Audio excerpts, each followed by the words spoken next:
c'est parti. Voilà, bienvenue à toutes et tous. Voilà, heureux de vous retrouver depuis. Ça fait, bon, je sais pas si ça fait déjà un mois, mais c'est passé très très vite. La période est bien chargée en tout cas. Euh, voilà, l'idée c'est de un peu se donner quelques nouvelles le temps que tout le monde arrive. Et puis voilà, on commencera à aborder la session, faire un retour de la fois dernière, aussi, voilà, on parlera de modèle économique aujourd'hui, et puis il y aura un invité aussi, une entrepreneuse et tech qui s'appelle Marianne Joly, qui nous rejoindra vers 6h30, voilà, qui témoignera aussi de son parcours, et voilà, par rapport à vos projets, ça pourra aussi vous aider, vous aiguiller. Voilà, qui veut commencer un peu à nous raconter ce qui s'est passé depuis le 16 novembre, qui était la dernière session, la première session qu'on a vécue ensemble. Nous a, nous a, comment vas-tu? Ça va bien, merci et vous. Ben écoutez, ça s'est bien passé. Et entre le travail, il faut jongler entre NUMEFA et travail, c'est pas évident non plus. Mais bon, j'ai fait les devoirs quand même. Ah, très, très bonne réponse, en tout cas. J'ai fait les devoirs, donc j'ai écouté les podcasts. Ah oui, Ouais, tu les as pas tous écoutés parce qu'il y en a beaucoup, hein. j'ai écouté pas mal, quand je fais la vaisselle, je lance ça, le Ah, podcast. une bonne idée, une bonne pratique. Je m'ennuie pas, du coup, j'ai écouté pas mal. D'accord. J'ai fait mon Ikigai aussi. Ouais, Il y avait quoi d'autre? Oui, il y avait le site là qui regroupe toutes les entreprises et tech. ouais. J'ai regardé les Hauts-de-France parce que ça m'intéresse. Donc, il y a pas mal, il y a à peu près 13 dans le Hauts-de-France. Donc, voilà. Ah, bah, super. En tout cas, c'est vrai que j'avais un peu tardé, enfin en tout cas le 3 décembre à vous partager tout ça parce qu'il y avait déjà beaucoup de choses. Oui, Donc, mais il y avait le compte rendu, en oui, il y fait, qui était avait bien détaillé. Donc, Pauline qui ça nous a avait. aidés. Donc ça, Exactement, c'était je la remercie chouette. aussi. Ah, bah, Donc, super. voilà. Bon, Voilà, bah, en ce qui parfait, hein. concerne, voilà. On va faire, on abordera, enfin, on fera un petit retour juste après. Toi, Nathalie, comment ça s'est passé? Bonsoir. Ben, ça s'est bien passé. J'ai, aussi, fait mes petits devoirs, même si mon ikigai n'est pas encore, tout à fait finalisé parce que je pense que je dois encore, un peu réfléchir à des choses à rajouter. La cartographie, c'était intéressant parce que j'ai quand même vu heu des choses qui ressemblaient un petit peu, à mon projet. Donc maintenant, il faut voir ce qu'il y a moyen d'en retirer, je ça on verra, je suppose ensemble, et alors les podcasts, là franchement, j'ai su en écouter un parce que ça dure longtemps. Ouais, C'est des podcasts de plus d'une heure, c'est hyper long donc mais bon, j'ai le lien et je pourrais encore en écouter mais sinon c'est vachement intéressant. Mais ce qui est bien dans les petits podcasts là, c'est qu'on a un petit résumé aussi, ah oui. qui est fait donc quand on veut aller un peu plus vite, droit à Ouais. l'essentiel, Mhm. mais bon, c'est vachement intéressant, voilà. Ok, bon, super. Merci. Églantine, où elle va? Voilà, Je suis Églantine. là. Je sais pas si vous m'entendez. Si, si, t'entends bien. Super. Alors, moi, j'ai regardé ce qu'il y avait en niveau tech. Je suis à Lyon, donc il y a pas mal de choses. Je me suis inscrite à différentes mailing lists pour recevoir des mails. J'ai fait mon Ikigai. Il y avait un site avec des questions sur la personnalité pour faire son Ikigai, pour en générer un. D'accord, Et je suis en retard sur les podcasts. Je sais pas trop par quoi commencer. Donc, il faut que je passe un peu de temps en fait pour me faire une petite playlist. Voilà. d'accord. Et tu n'étais pas là la fois dernière, Non, j'étais pas là. Non. tu as pu voir le replay quand même. J'ai tout regardé. Ouais, bien Bon, sûr. Ouais. super. Et peut-être, bah, si tu peux raconter ton projet, où est-ce que tu en es, si tu en as un ou pas, qu'est-ce que tu... Alors, Mon projet pour le NUMEFA, en fait, de stage, je suis intégrée à un projet de l'Université Picardie-Jules Verne qui va consister à créer une espèce d'auberge espagnole dans le métaverse. Ok. Euh, et puis, sur le plan entrepreneuriat, c'est un projet à très long terme et c'est une idée, mais moi, je suis enseignante d'anglais, en fait. Et je me posais la question de peut-être créer ma propre plateforme ou ma propre appli dans très longtemps. Et je suis même pas sûre de le faire parce que je suis fonctionnaire, donc j'ai pas du tout de connaissances sur le monde de l'entrepreneuriat, créer son entreprise, etc. Et puis aussi, il y a déjà beaucoup de choses qui existent, donc il faudra se poser la question quels sont les éléments qui peuvent faire que ce serait quelque chose qui sortirait de l'ordinaire et qu'il y a de la demande pour ça. Donc c'est pour ça que ça m'intéresse, cette option d'entrepreneuriat et de faire le tour des podcasts et de ce qui se fait déjà, tout ce qui est tech, etc. Et j'espère pouvoir assister à des événements comme ceux qui ont été présentés au dernier cours pour m'inspirer. Voilà. Bon, super. Super. En tout cas, oui, si tu es basé à Lyon, donc il y a Tech Lyon Oui, je me qui est suis très inscrite, ouais. dynamique. Voilà, chaque année, il y a un jour sur les tech qu'ils organisent.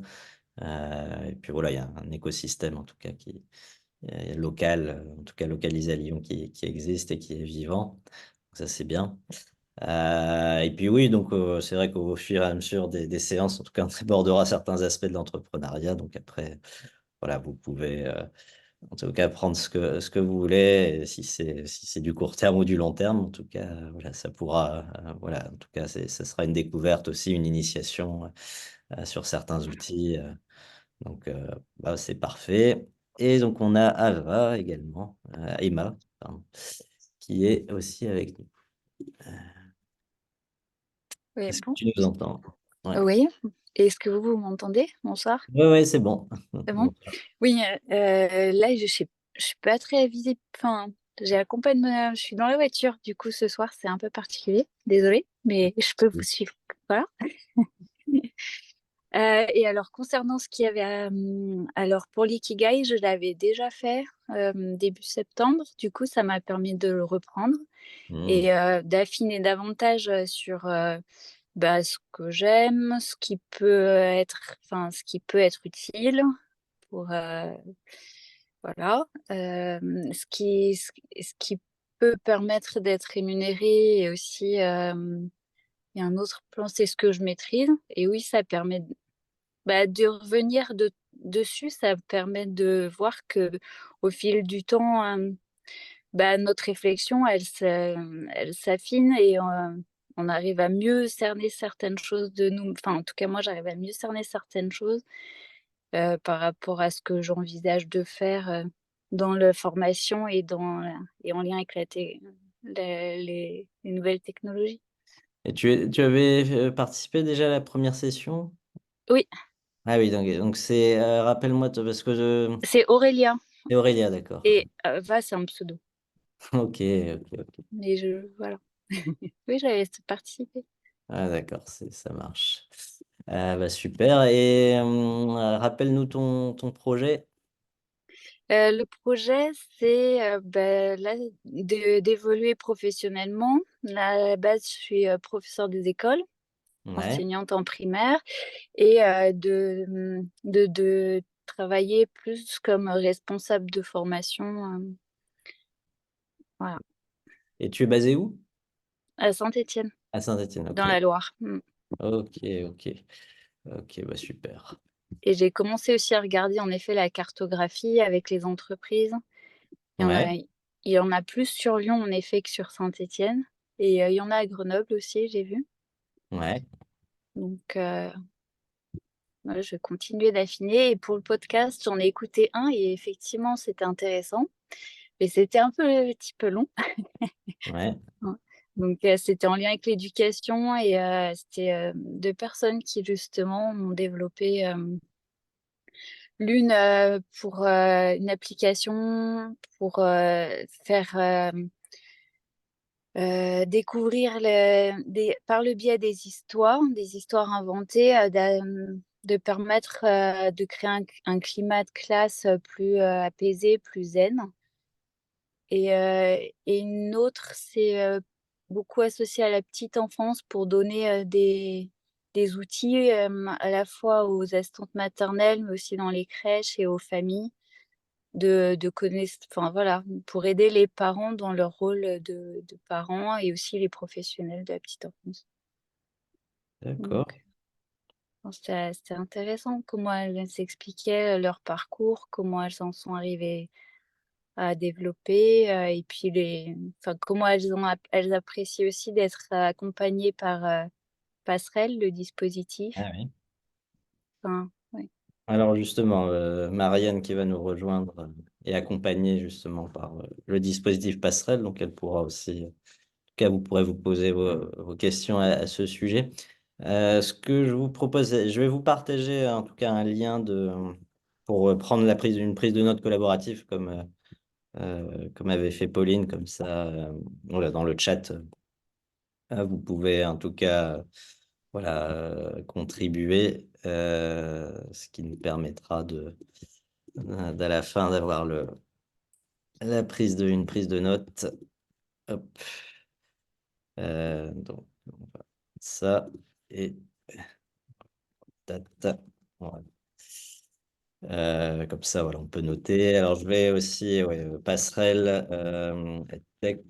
Donc, je vais vous mettre aussi le lien à la fois dans le chat et puis dans le compte rendu. Comme ça, vous pourrez aussi y accéder et regarder euh, après après la visio. Mais voilà, ce dispositif qui a été lancé par Make Sense. Make Sense, c'est un acteur qui notamment aide les entrepreneurs du changement en général, et c'est une dynamique voilà, très, très engagée autour de l'entrepreneuriat social notamment, qui a maintenant quelques années, Make Sense.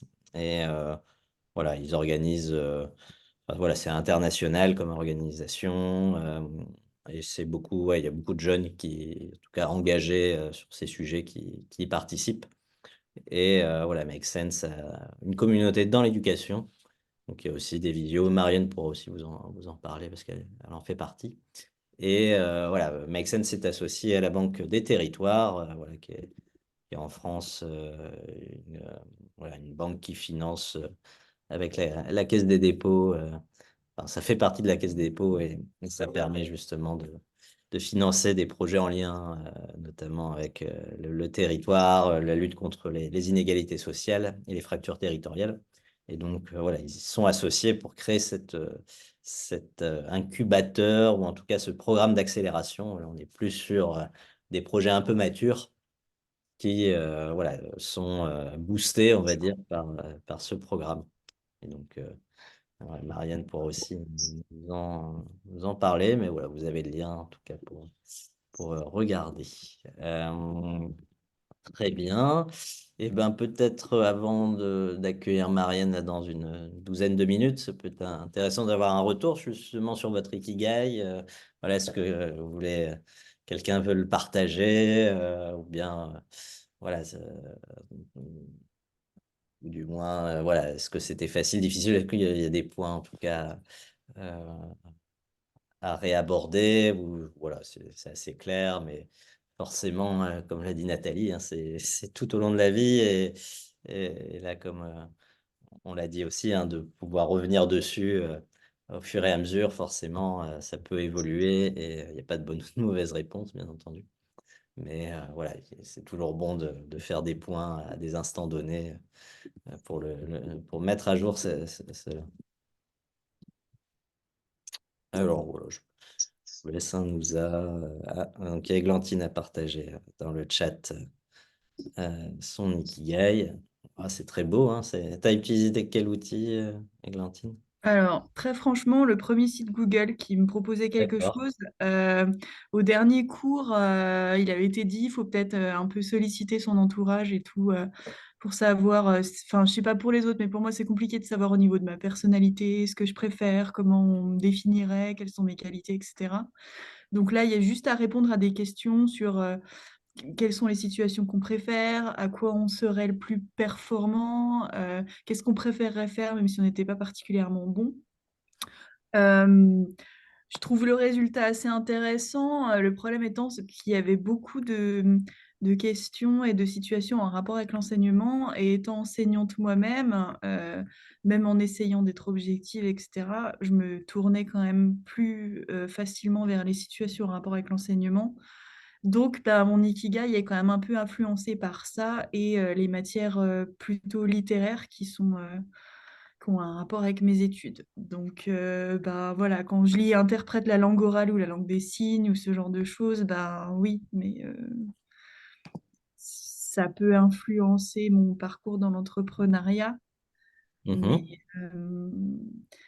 Mhm. c'était, enfin, bien que l'outil soit intéressant, peut-être qu'il faudrait que j'essaye avec d'autres propositions de générateurs d'ikigai. Voilà. Mm.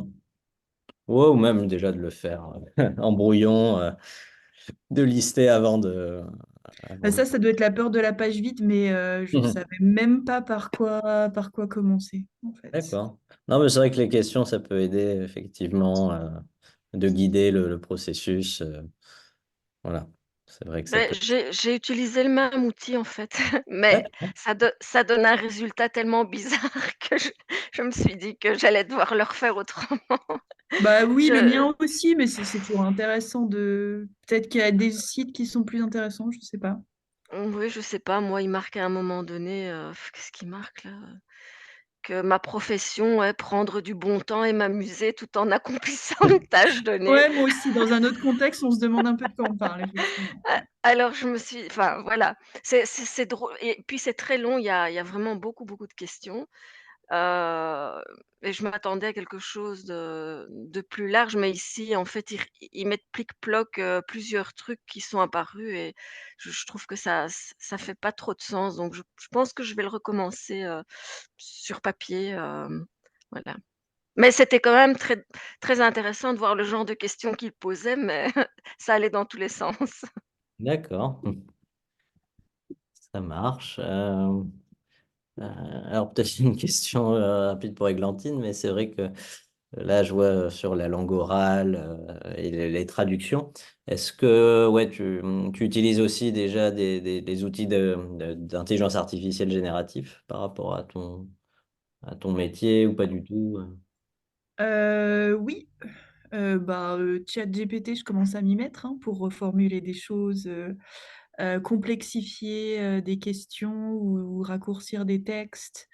J'utilise aussi un site qui utilise l'intelligence artificielle pour transformer la voix, que j'ai présenté pour un autre cours où je fais des petites vidéos animées pour illustrer des situations et je transforme ma voix pour qu'il y ait une voix pour les différents personnages.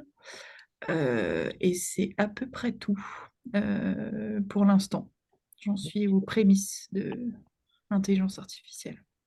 Ce que je me dis, et là, il peut y avoir en tout cas pas mal d'impact par rapport au métier en tant que tel, hein, d'interprète ou Bah, de... le problème étant qu'en tant qu'enseignante, je passe quand même beaucoup de temps à dire à mes étudiants qu'il ne faut pas passer systématiquement tout par la Mm. traduction automatique et par l'intelligence artificielle. Donc c'est peut-être aussi à moi d'explorer pour voir comment Ouais, comment... introduire ce genre de pratique pour que ce soit utilisé intelligemment. Mais ouais, c'est pas évident. Ok. Ah, ça marche. Voilà, est-ce que tu veux nous partager soit ton ikigai, soit ton retour d'expérience? Moi, je l'ai fait à l'ancienne, vraiment à l'ancienne. C'est Word et j'ai fait, j'ai fait mot par mot. Donc, c'est vrai, c'était Et ce pas. serait quoi alors ton ikigai en résumé? Je partage avec vous. Donc, je cherche comment partager. Ouais, soit tu le mets, soit je peux te nommer co-animatrice pour que tu puisses partager l'écran. Hum, Mais sinon, ouais, vous pouvez mettre le fichier directement aussi dans le ok, chat. je le mets sur le chat, c'est ça? Ouais, tu peux. Ouais. Ok, ben, je le fais tout de suite. Alors, mais vraiment, je l'ai fait. C'est bidon, mais bon. C'est la première fois en Bah, plus. ça sera peut-être un peu plus authentique que les trucs qu'on a Vraiment. générés par le site, hein. Ça Hmm. m'étonnerait. Et donc, Petit Grooms. Alors, je ne l'ai pas testé, mais c'est vrai qu'avec ChatGPT, on pourrait lui demander enfin, de nous questionner, justement, pour établir son Ikigai. Il faudrait que je le teste, mais voilà, de lui demander, peux-tu me poser des questions pour m'aider à établir mon Ikigai? Et à partir de là, voilà, peut-être d'avoir des différents éléments pour générer, on va dire ensuite. Voilà, là, je vais vous montrer un peu ce que ça. Il me dit des connexions du réseau. Vous ne me voyez pas? Non, pour l'instant, on ne le voit pas encore. Donc là, vous avez un exemple, hein, mais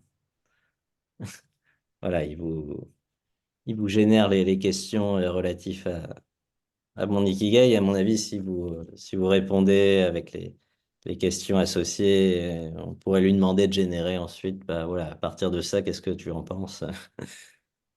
Ça ressemble au site, mais il y a des questions. Quels problèmes mondiaux ou sociaux vous tiennent à cœur? Moi, Hmm. pour répondre à ça, enfin, il me faut 5 heures, quoi. Bon, après, c'est vrai que plus on va dans le détail, plus ça peut être précis. Après, là, c'est plus dire, bah voilà, les problèmes mondiaux. Par exemple, pour ma part, ça va être l'injustice, par exemple, enfin, de revenus, l'inégalité de revenus, par exemple, ou bien forcément les guerres. Et je pense qu'avec ça, ça peut déjà suffire pour. Voilà, après, tout n'est pas forcément pertinent parce que, voilà, même si ça, c'est des grands enjeux, au final. Mon Ikigai, il n'est pas forcément relié à ces enjeux-là, même si ça pourrait, en tout cas, ça pourrait y contribuer. Mais voilà, le fait, en tout cas, moi, mon Ikigai est plus dans la question de la transmission et de comment donner un peu les nouvelles tendances, les vulgariser pour un public plus large. Et donc, ça se matérialise par des conférences, des ateliers et autres autour de l'innovation, notamment dans l'éducation, mais ça peut être aussi en entreprise et autres. Donc au final, voilà. Mais en tout cas, ouais, ça peut être aussi en tout cas une piste d'utiliser ChatGPT dans ce cadre. Est-ce que tu as trouvé, Nouza, ou... J'ai envoyé, vous ne voyez pas, non? Non, non, non. Et il me dit des connexions du réseau. Est-ce que Ok. Word, il accepte pas Word ou je dois le faire en PDF? Sinon, partage ton écran, hein, si tu veux. Ok. En bas, tu as le bouton de partage l'écran. Et... tac. Je sais pas, est-ce que vous voyez? Non plus. Ah, non plus, Sinon, zut. mais tu peux le mettre Ah si, c'est bon. Ça part. C'est parti. Cliquez 2 fois pour passer OK. Ah bah voilà, on le voit. Bon, bah très bien. Là. On voit bien ton fichier Word avec... donc si... Donc écoutez... OK. On a besoin.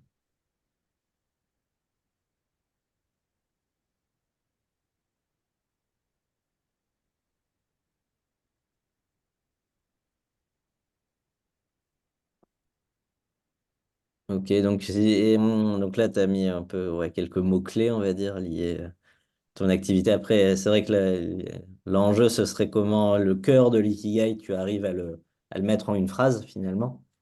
D'accord. Parce que, voilà, formation, progression, créativité, bon, on Oui. voit, mais comment ça s'articule pour Bon, ouais. justement définir c'est quoi la raison de te lever le matin, quoi.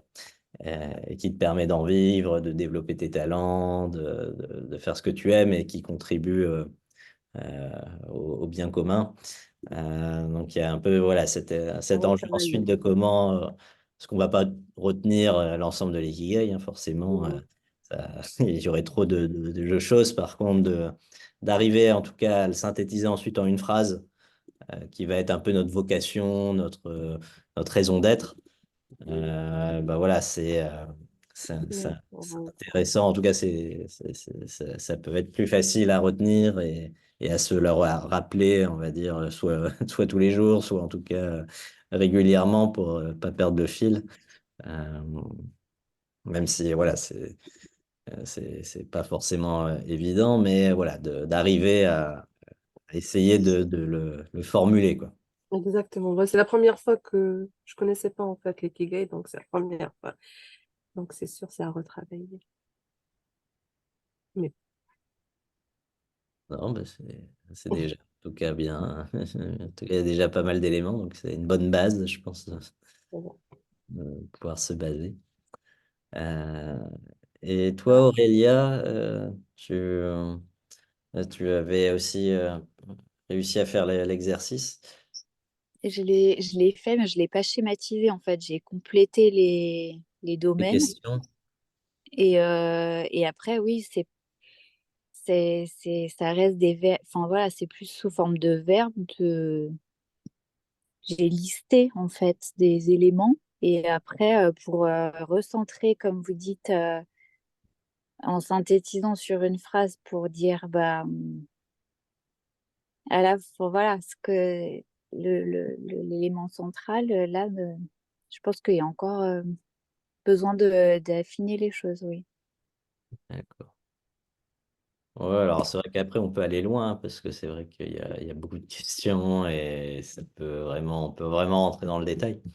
Après, c'est vrai que mon conseil, c'est au bout d'un moment quand même d'essayer quand même d'essayer de vulgariser, en tout cas de schématiser une phrase. Et puis voilà, même si c'est pas parfait, même si forcément on ne pourra pas être exhaustif parce qu'il y a tellement de choses qui nous caractérisent que c'est pas forcément possible. Après, voilà, on peut l'orienter par rapport à un projet en particulier ou une activité en particulier.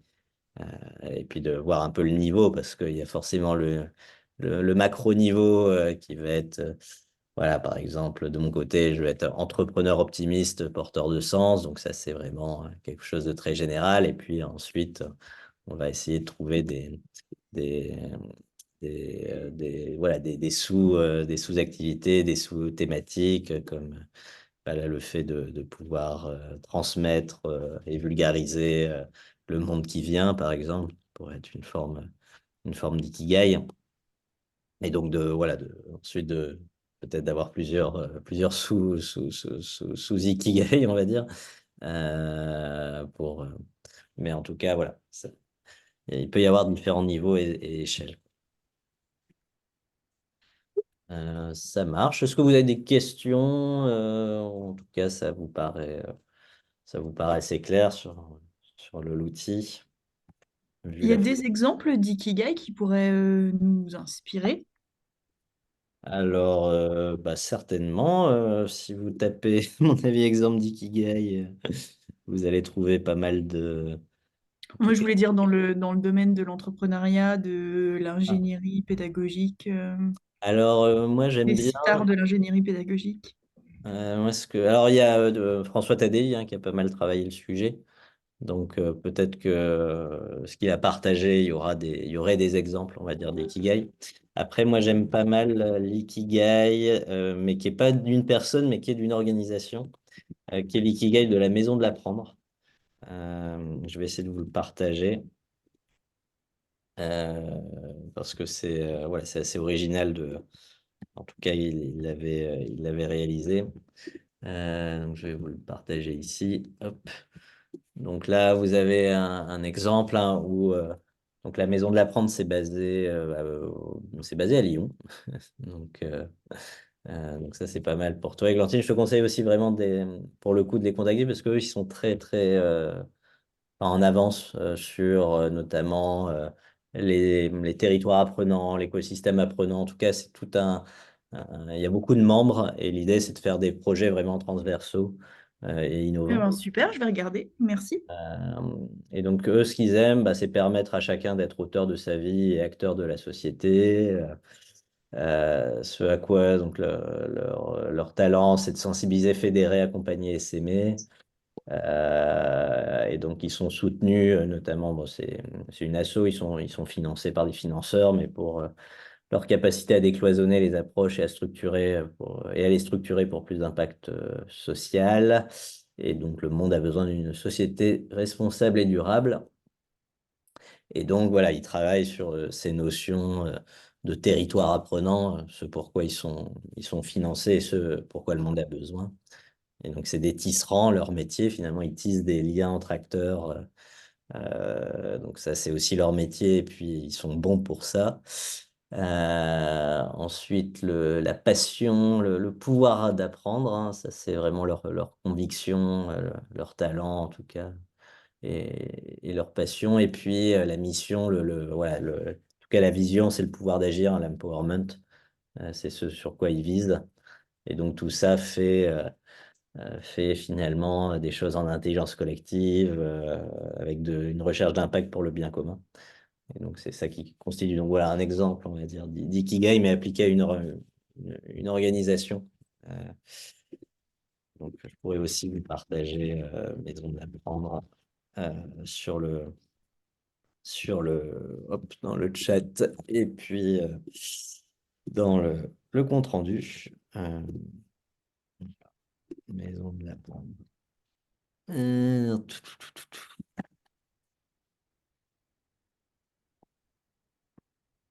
Ouais, ok. Hop. Alors, ils organisent chaque année la Maison de l'Apprendre, le Festival de l'Apprendre. Euh, donc, qui est une grande manifestation. Alors, ça aura lieu prochainement, hein, c'est du 22 au 27 janvier. Donc, ça aussi, vous pouvez le noter dans vos tablettes. Donc, c'est apprendre à prendre soin de soi, des autres et de la planète. Et donc, ça a lieu à la fois à Lyon, mais donc c'est national. Et donc, il y a énormément de partenaires qui, partout en France, organisent des événements qui sont labellisés, on va dire Festival de l'apprendre. Et donc ça, voilà, vous pouvez aussi regarder là, en tout cas, je ne sais pas si la programmation a déjà en ligne, mais voilà, il va y Non, pas encore, avoir. j'ai l'impression, non. En tout cas, ils feront vivre. En tout cas, il y a les intervenants qui sont. Voilà, si je vous partage aussi l'écran, hop. Donc voilà, il y a toutes ces structures finalement qui vont participer.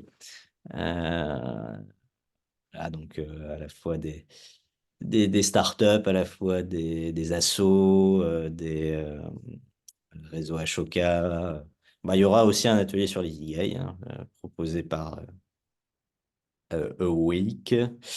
Il y aura des choses plus sur les émotions, les sensations, d'autres sur l'insertion.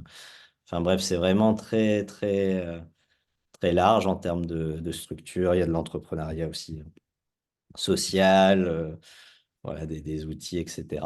Donc ça, c'est pas mal. Et donc, il y a une journée apparemment tout public le 27 janvier à la Maison de l'Environnement à Lyon, qui est organisée. Et puis quoi d'autre ici? Donc la journée des pros qui a lieu le mercredi 24 janvier. Donc pareil, à l'hôtel de la métropole de Lyon. Ok.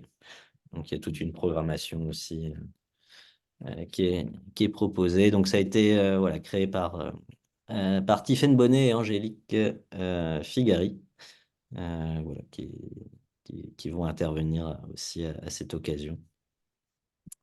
Donc, ouais, non, je vous conseille vraiment en tout cas de vous inscrire, de vous abonner aussi au festival.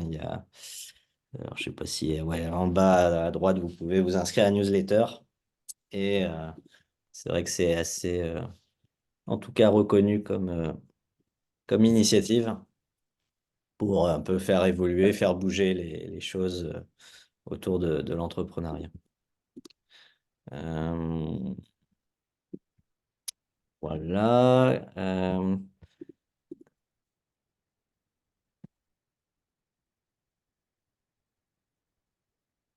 Alors, Marianne va nous rejoindre, donc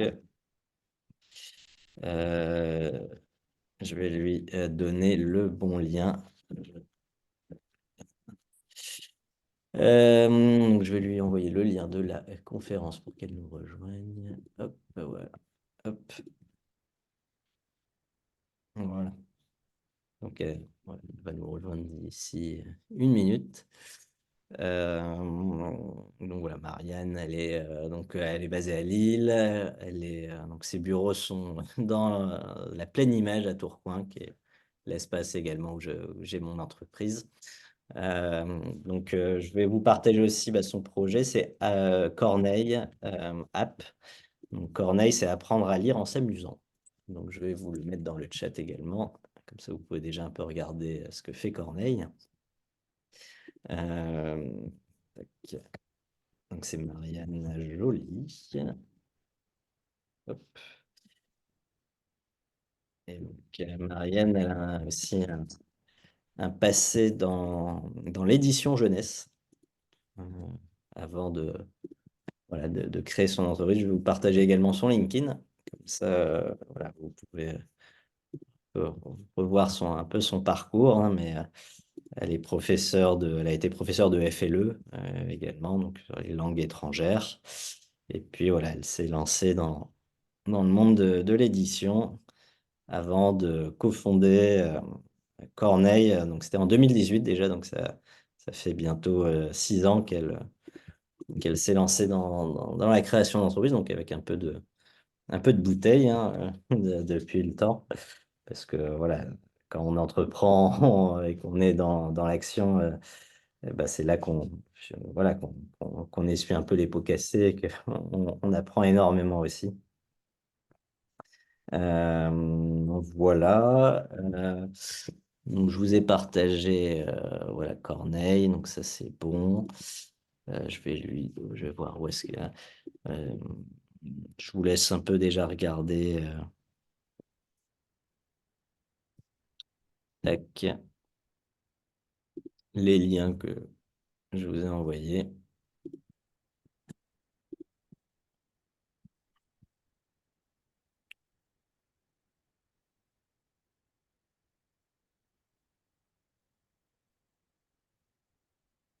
Et donc, Marianne est aussi vice-présidente d'EdTech Hauts-de-France. Donc, voilà, elle est aussi engagée dans le réseau d'EdTech et de EdTech France également. Donc, voilà, elle connaît bien un peu l'écosystème.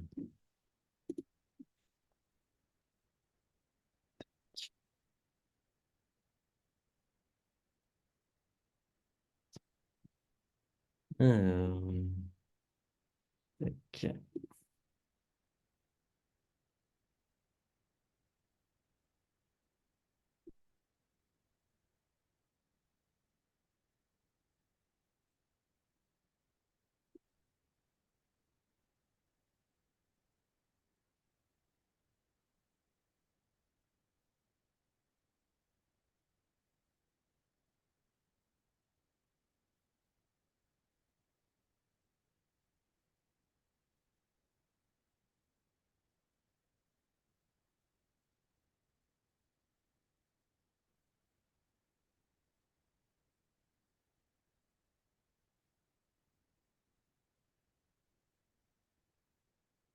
Ouais.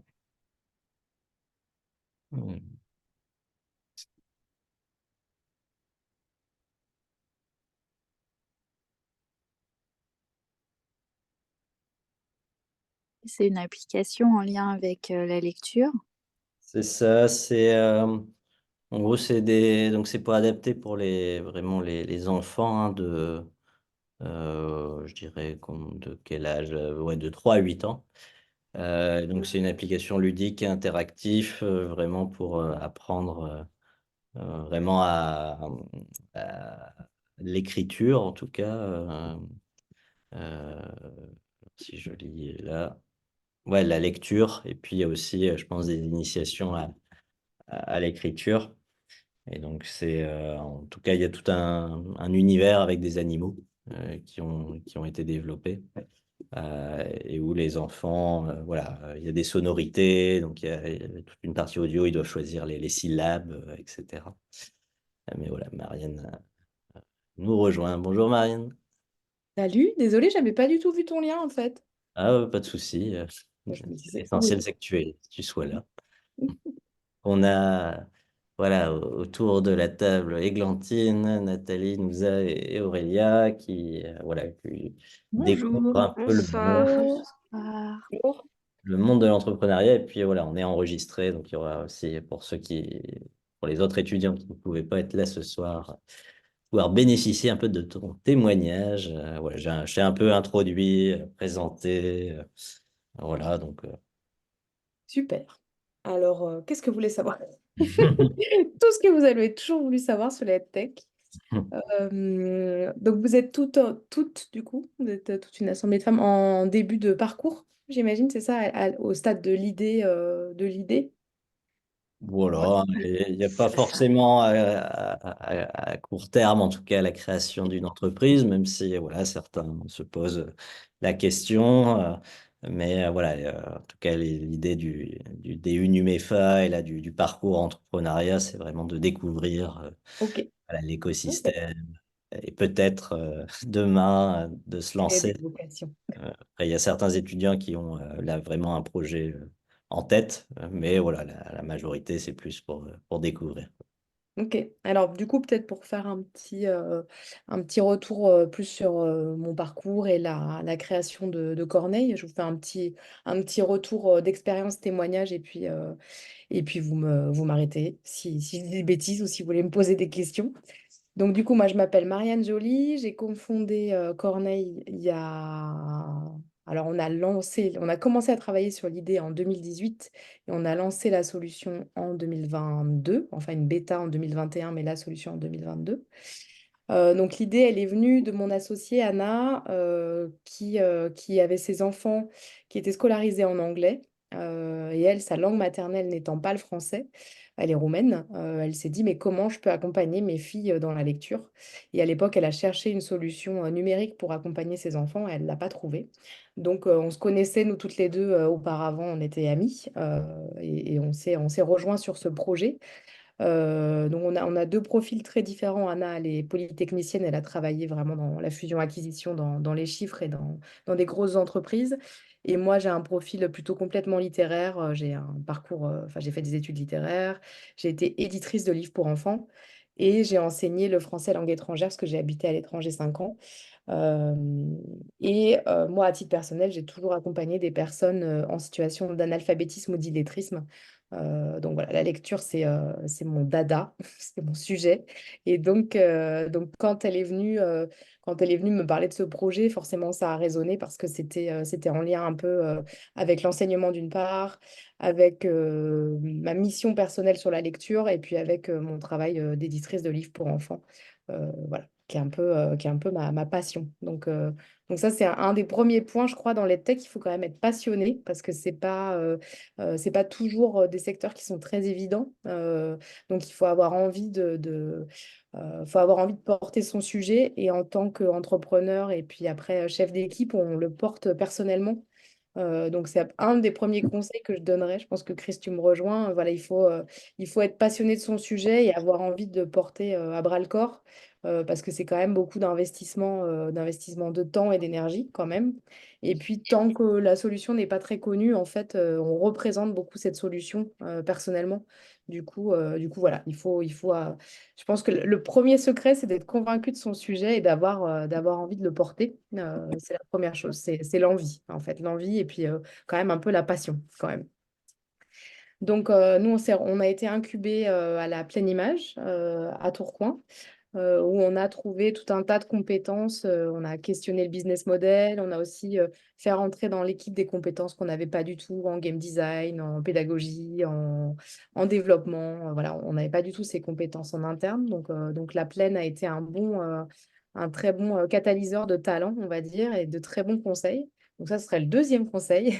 C'est bien s'entourer et choisir les endroits où on est à sa place, choisir le bon incubateur qui correspond bien à son projet, choisir un endroit où on est aligné avec les gens. Enfin, moi, je crois beaucoup à cette question d'alignement, donc être aligné avec son sujet et puis après avoir des gens qui sont alignés avec sa vision et son sujet. Nous, Pleine Image nous a beaucoup aidés, mais parce qu'ils ont bien compris le projet, parce qu'ils ont bien compris qui on était. Et ça, c'est super important. parce que voilà, d'avoir des gens qui vont aider le projet et pas le freiner, c'est très important. Et ensuite, au bout de ces 1 an et demi d'incubation, donc on a sorti l'application. Donc pendant le Covid, une bêta, et puis post-Covid, une version complète avec des exercices d'apprentissage de lecture et une bibliothèque numérique. Nous, on a choisi de se lancer sur le segment B2C en premier, donc vraiment les familles, qui est un segment un peu compliqué parce qu'il nécessite de faire quand même du marketing. Donc, c'est un segment complexe, mais on a fait ça pour avoir beaucoup de retours d'enfants et de parents, et ça, c'était très efficace. Donc ça, ce sera mon troisième conseil.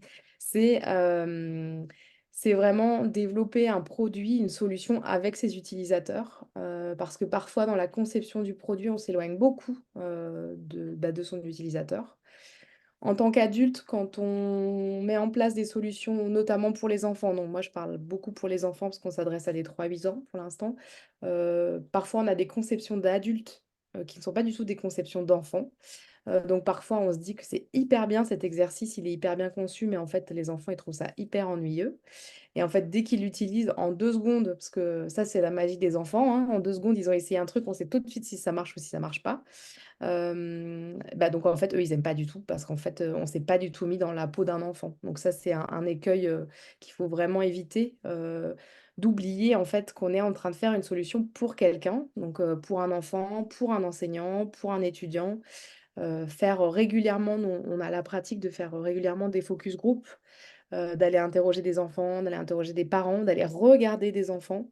Nous, on demande à l'équipe de faire régulièrement des salons pour regarder les enfants jouer. Donc, c'est pas que nous, c'est aussi bah, le développeur, même si en fait, a priori, ça l'intéresse pas trop, mais si, en fait, il faut qu'il regarde aussi un enfant jouer parce qu'en fait, il y a des mécanismes de dev qui vont pas marcher et il faut qu'il le sache et il faut qu'il le voit. Donc ça, ce sera un autre conseil, c'est jamais perdre de vue en fait l'utilisateur final.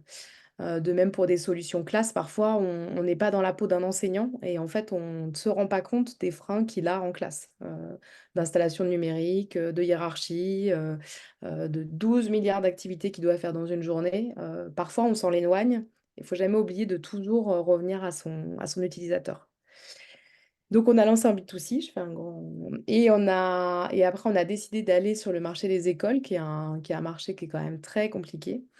Donc on a été lauréat EduUp en 2022. Donc ça, c'est un dispositif de la Direction au numérique éducatif de l'éducation nationale qui récompense des solutions en les reconnaissant comme solutions éducatives innovantes avec une subvention et puis aussi avec une mise en avant et puis un joli label du ministère de l'Éducation nationale qui sert bien tant pour les parents que pour les écoles. Et donc ça nous a permis de déployer la solution classe qu'on est en train de déployer là depuis cette rentrée dans différentes écoles. Voilà. Donc pour résumer les conseils, ce serait être aligné, bien se rappeler qu'il faut être aligné et tout le temps se le rappeler, parce que des fois on n'est plus aligné et des fois, bah, des fois, il y a tellement de travail qu'en fait, on ne se rappelle plus tellement pourquoi on fait ça. Donc, bien être aligné avec sa mission, bien aller voir son utilisateur et s'entourer des bonnes personnes et pas perdre trop de temps, parfois en n'étant pas dans les bons réseaux. Ça, c'est un autre conseil que je donne. Bah, déjà super hein, pour ces premiers conseils. C'est vrai que là, juste avant, on a, en tout cas, les étudiants ont travaillé sur leur Ikigai, que tu dois connaître. Donc voilà, en tout cas, ça fait écho à cette notion de passion, d'alignement et de vocation, tout simplement.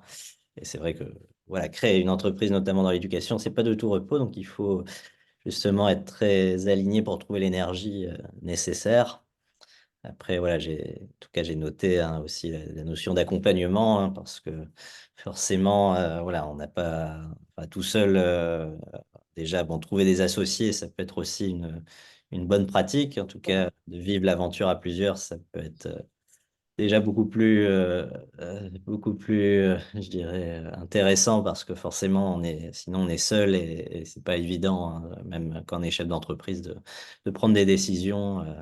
Et donc là, d'être au moins plusieurs associés, ça peut faciliter en tout cas l'échange.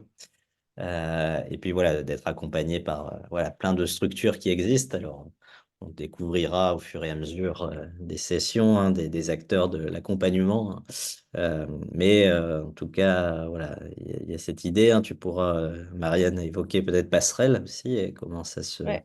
ça se passe, Donc, cet ouais, donc accompagnement. il y a une vraie, enfin, il y a plein d'autres choses à raconter, mais c'est vrai que sur l'accompagnement, enfin, pour moi, c'est clé. Euh, et ce qui est vraiment clé, c'est vraiment d'aller chercher les bonnes personnes. C'est pas toujours évident parce que parfois il y a plein de choses qui vont arriver et on va beaucoup vous solliciter pour plein de choses. Et on va avoir tendance, nous c'est une tendance qu'on a eu au début, hein, d'aller dans tous les réseaux, notamment quand on cherche de l'argent, hein, parce que ça c'est une problématique qui arrive assez vite, hein, ça on va pouvoir l'évoquer après, toutes les problématiques autour de cette question d'aller chercher de l'argent, d'aller chercher de l'argent dans l'éducation, d'aller chercher de l'argent quand on est une femme. Voilà, enfin, il y a plein de questions différentes. Mais en tout cas, on peut avoir cette tendance au début, moi en tout cas je l'ai eu, de me dire il faut que je sois présente dans tous les réseaux. En fait, il faut vraiment faire attention et se dire est-ce que ce réseau va me servir? Est-ce que moi, je peux apporter quelque chose à ce réseau aussi, hein, il y a dans les deux sens. Pourquoi je vais vers ce réseau? Alors parfois, il y a des réseaux, en fait, ils sont très bons pour vous, mais c'est pas le bon moment aussi. Donc, il y a une question de personne, de timing et de sujet. Donc, aller chercher un incubateur au début qui soit bien aligné avec votre projet, ça, c'est une des premières choses. Et après, aller chercher les bons acteurs en fonction de l'avancée du projet. Tu parles de Passerelle, donc on peut revenir sur Passerelle, mais moi je pense aussi quand même à EdTech Hauts-de-France, qui est aussi une association qui est quand même hyper importante, où on échange beaucoup sur nos problématiques d'entrepreneurs, où il y a des choses en collectif qui se font. Ça, pour moi, c'est des associations qui ont du sens et qui sont en local. Donc, c'est un réseau de personnes qu'on peut activer très facilement et avec qui on a des échanges à la fois formels et informels qui sont très forts et quand même importants. Le milieu tech, il est petit, du coup, et assez coopératif quand même. La plupart des gens s'entraident beaucoup.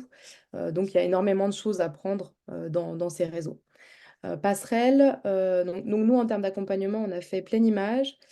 On a fait le programme de femmes entrepreneurs d'Orange. Donc ça, c'est autre chose, mais en tant que femme, il y a aussi une vraie question sur être entrepreneur et femme. Donc si c'est des questions qui vous intéressent, c'est intéressant de le pousser, parce que ça peut être aussi une manière de se faire accompagner dans des moments qui peuvent être compliqués, notamment des levées de fonds. Et en termes ouais, de programme, donc là, on vient de rentrer nous, dans Passerelle, qui est un programme qui est co-géré par Make Sense, un accélérateur, un incubateur à Paris autour de projets à impact, et la Banque des Territoires. Et donc, c'est un accélérateur, un incubateur qui est spécialisé sur des questions d'éducation.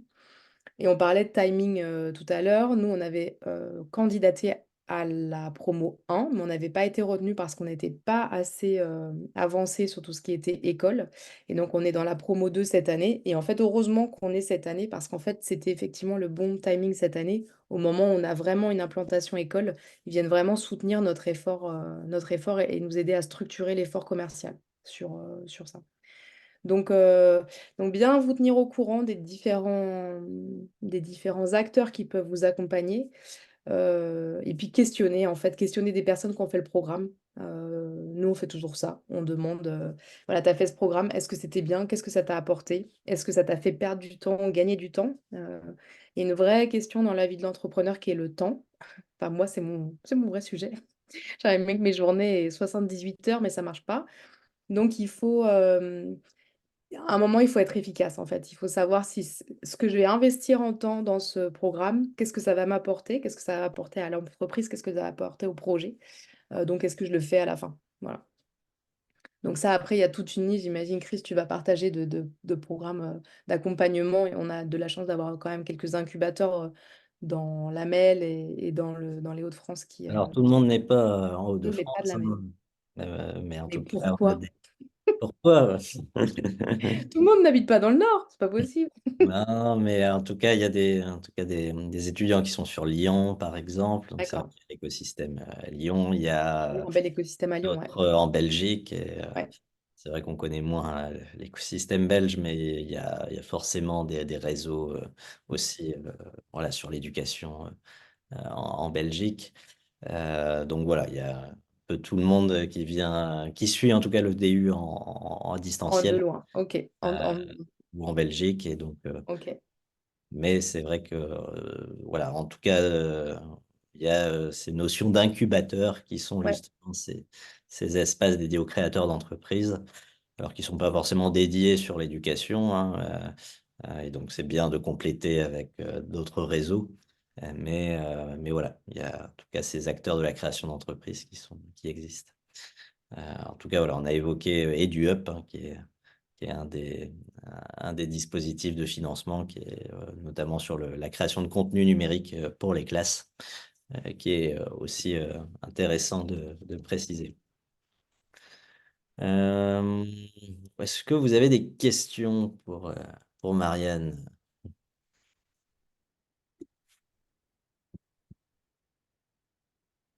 Vous êtes alignés. C'est beau.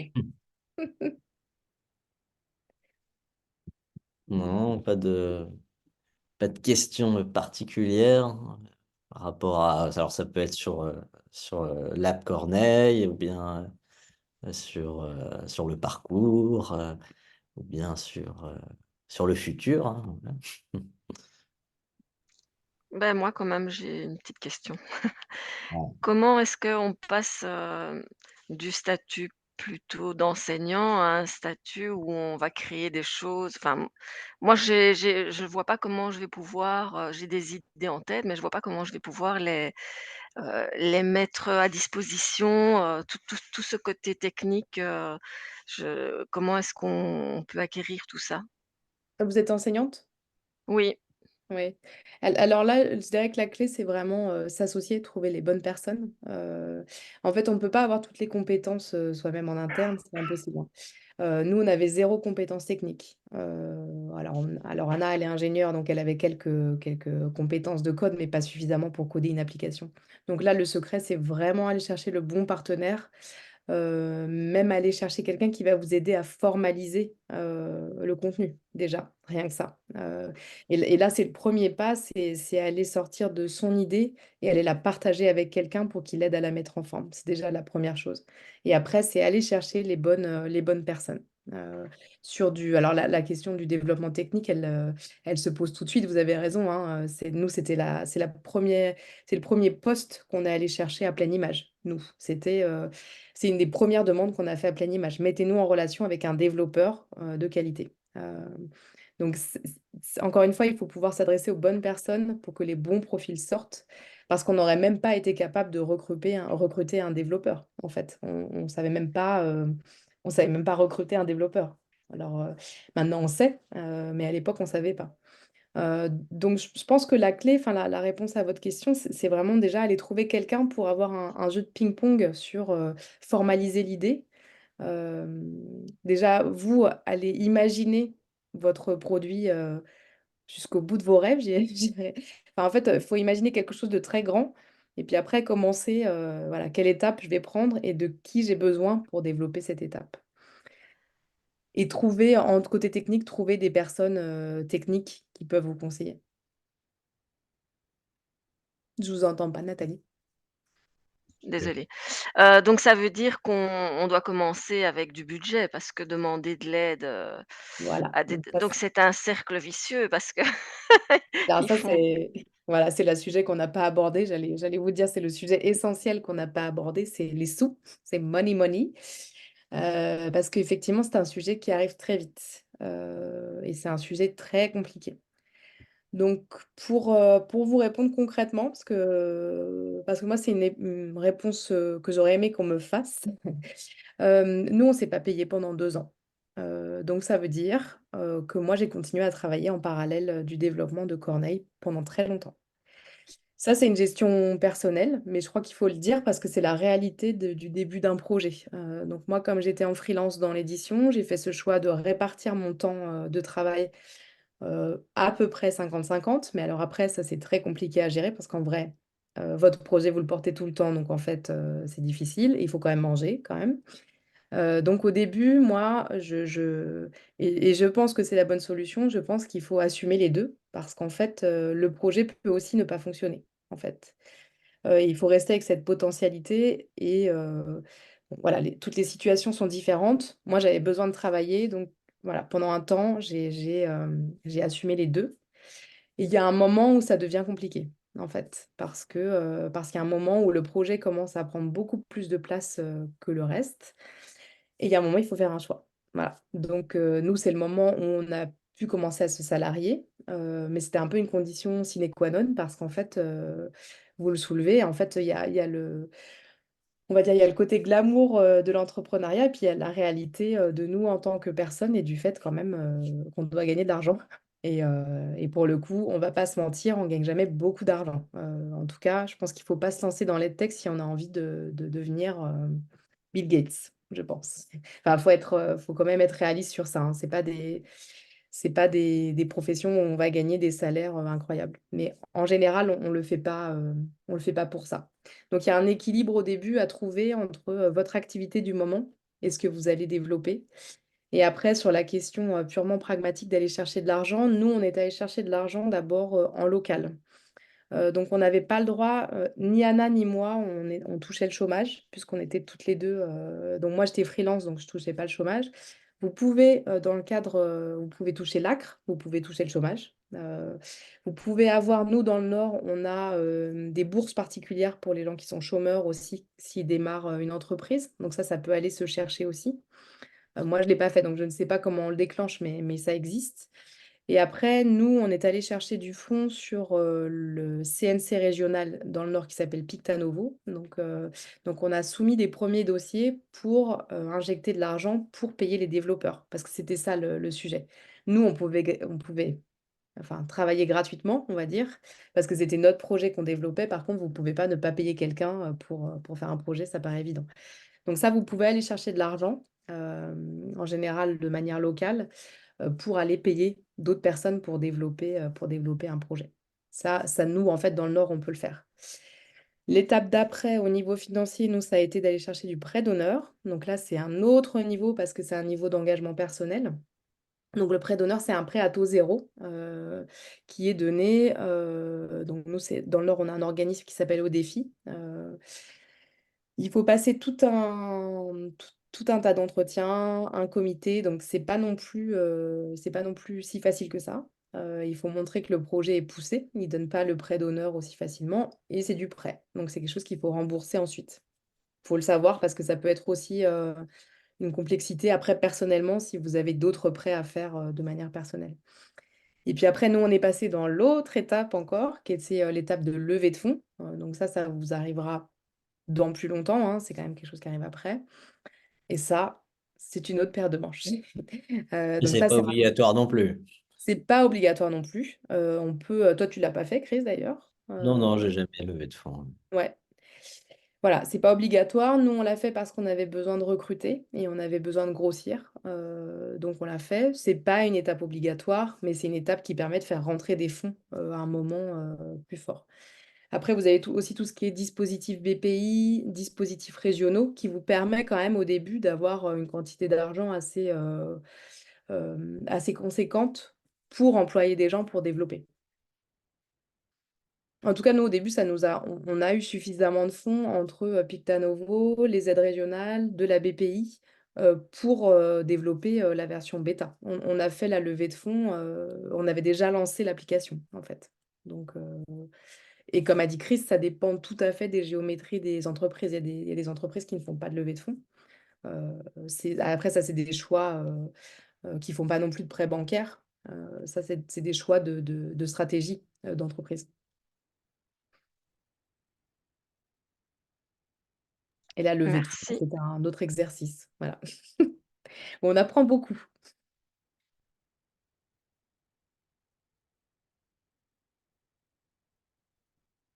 Je crois que tu es sur Il mute, y a Chris. d'autres questions pour Marianne. Tu as parlé au début, je ne sais pas si on se tutoie, on se voit. On peut se tutoyer, bien sûr. On se tutoie. Tu parlais de la thématique d'être femme et d'être entrepreneur. Est-ce que tu peux nous en parler un peu plus ou est-ce que tu peux nous conseiller de la littérature ou des podcasts sur le sujet, d'autant qu'on a une assemblée plutôt féminine? Ouais, Je trouve que c'est un sujet super intéressant. Ouais, c'est un sujet super intéressant, super d'actualité, parce que moi, naïvement, je me disais, on vit en 2023, MeToo, tout ça, on arrive à un truc un peu égalitaire, mais non, en fait, pas du tout. Donc, vraiment, ça, je peux en témoigner. Alors, j'ai pas de podcast à te recommander, parce Mais qu'en fait, pour le coup, juste avant qu'on parle de ça, quand tu dis je pensais qu'on vivait en 2023, mais non, est-ce que tu peux nous dire enfin, les problèmes que toi, tu as rencontrés en ouais. tant que femme? Ouais, alors en fait, il y a un double mouvement qui est intéressant. C'est qu'au début, le fait d'être une femme va t'aider, en fait. Enfin, nous, ça nous a beaucoup aidé parce que on était deux femmes entrepreneurs dans de la tech et du coup, c'est très peu commun. Donc, on a eu beaucoup de mise en avant au début parce que du coup, il y a quand même une volonté de mettre en avant les femmes entrepreneurs. Donc, ça nous a aidés.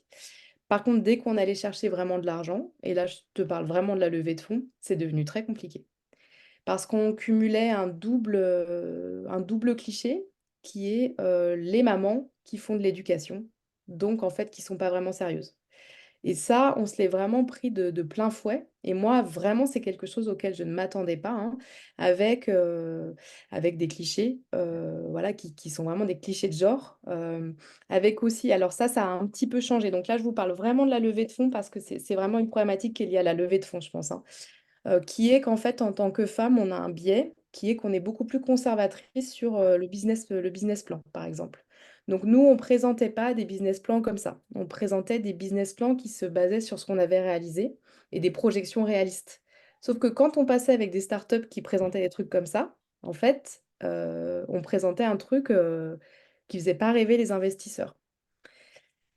Ça, j'ai un peu envie de te dire, c'était un peu avant, parce que, il y a eu quand même un gros problème depuis, nous, on a levé en 2021, depuis tout le marché, il s'est un peu écroulé. Donc en fait, les investisseurs, ils reviennent en arrière en disant: «Finalement, les gens qui font des BP réalistes, en fait, c'est intéressant». C'est de la Donc prudence et du réalisme, en fait. bah, en fait, c'est la réalité, c'est juste que nous, on montrait un BP qui était réel, tu vois? On disait D'accord. pas et puis alors ça a une manière de présenter quand même quand tu es une femme qui est que des fois, tu t'envoies pas, on le voit en présentation en pitch, hein, tu es réaliste, tu présentes ce que tu sais faire, alors que tu as des gens qui sont là, ouais, qui présentent des trucs qui mettent des étoiles dans les yeux en fait. Donc il y a vraiment un biais. Et puis il y a le biais, est-ce que, nous on l'a eu, hein, est-ce que c'est des gentilles mamans qui font un produit d'éducation pour leurs enfants ou est-ce que vous avez vraiment un projet d'entreprise? Et ça, ça c'est compliqué, quand tu te retrouves face à parfois à des remarques. Tu vois, nous, on nous a demandé ce que faisaient nos maris quand même enfin, dans la première rencontre. Moi, ça m'a extrêmement choquée, tu vois? J'ai répondu déjà: «Comment savez-vous que j'ai un mari?» Tu vois? C'est hyper «Combien tu avais choquant. d'enfants?» et cetera. Enfin des trucs, quand et en général, quand tu échanges ça avec un homme, on te dit: «Ah bah oui, mais c'est de l'intérêt» et moi, je réponds toujours aux hommes: «Est-ce qu'on te pose la question la première fois qu'on te rencontre dans le travail, de combien tu as d'enfants?» Jamais. Moi, on me la pose tout le temps. Donc c'est un vrai, ça peut être un vrai frein sur quand tu vas chercher de l'argent. Voilà. Faut le savoir. Voilà et puis il y a plein d'assemblées où tu es toute seule. Alors c'est moins vrai dans les tech, là, Chris l'a souligné et c'est vrai que dans les tech, il y a beaucoup de femmes. Parce que en fait, l'éducation, c'est encore, malheureusement, à notre époque, un sujet de femme. Ça aussi, enfin, heureusement qu'il y a Chris. Mais, mais voilà, ça peut être bien, parfois, d'être une femme, parce qu'on va te mettre en avant et parfois, c'est compliqué. Voilà.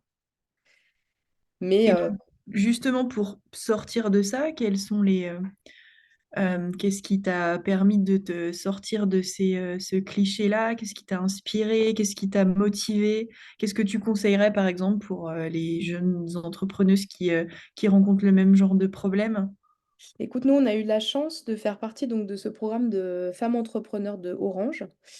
Alors le programme en lui-même, il n'est pas dingue parce qu'en fait, moi, j'ai pas trouvé que les ateliers nous ont offert, c'était pas révolutionnaire, dans les ateliers en soi.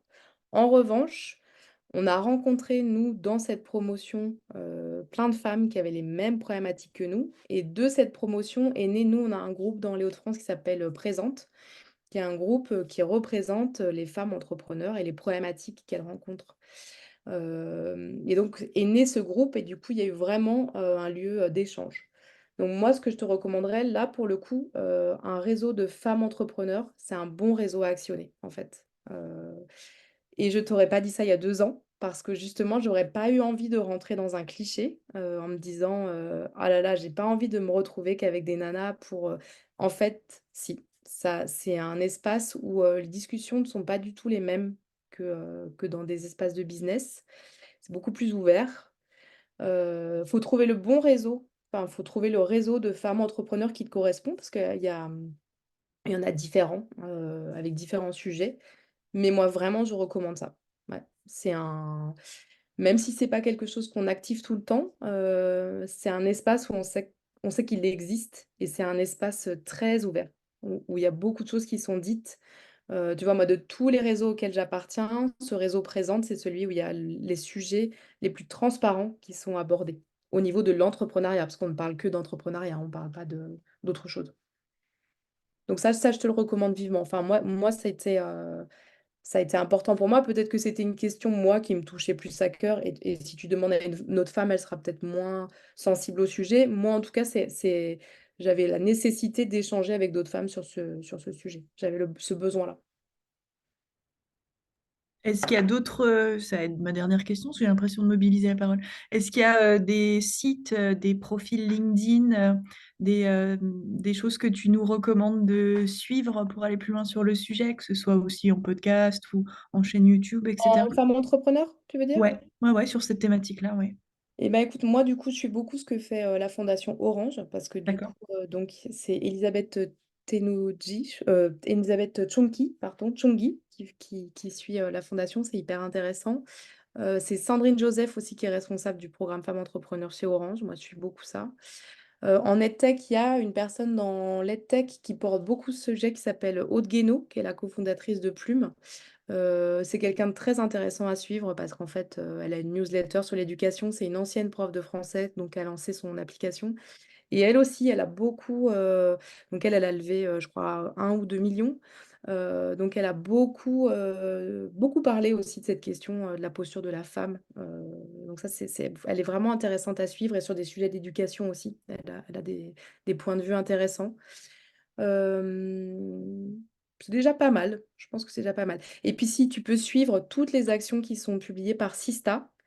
Donc Sista, c'est un groupe, je peux te hop, justement, c'est un groupe qui est engagé sur cette question. Ils ont aussi un incubateur, enfin, ils ont des batchs de promotion de femmes entrepreneurs.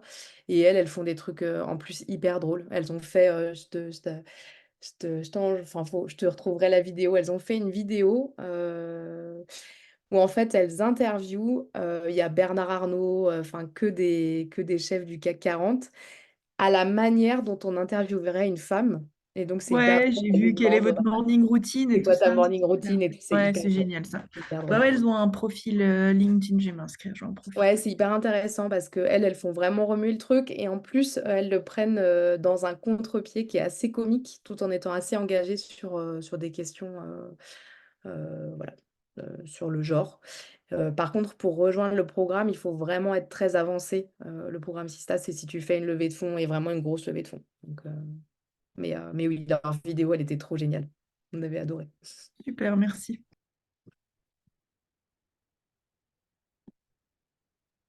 Est-ce qu'il y a d'autres questions pour Marianne ou réactions? Voilà. Ou est-ce que vous avez posé toutes? Voilà, pas frustré, hein? Non, ça va. Nousa, ça va. C'était intéressant. L'alignement. Oui, ça C'est marche. intéressant. Je découvre. Je D'accord. découvre. Et Aurélia, tu es... Non, non, ça marche. Bah merci Marianne hein, pour tout ça. J'aurais pas pu, en tout cas, faire ce que tu as fait, donc Je c'est peux gentil. poser une dernière question et en profiter. Ouais.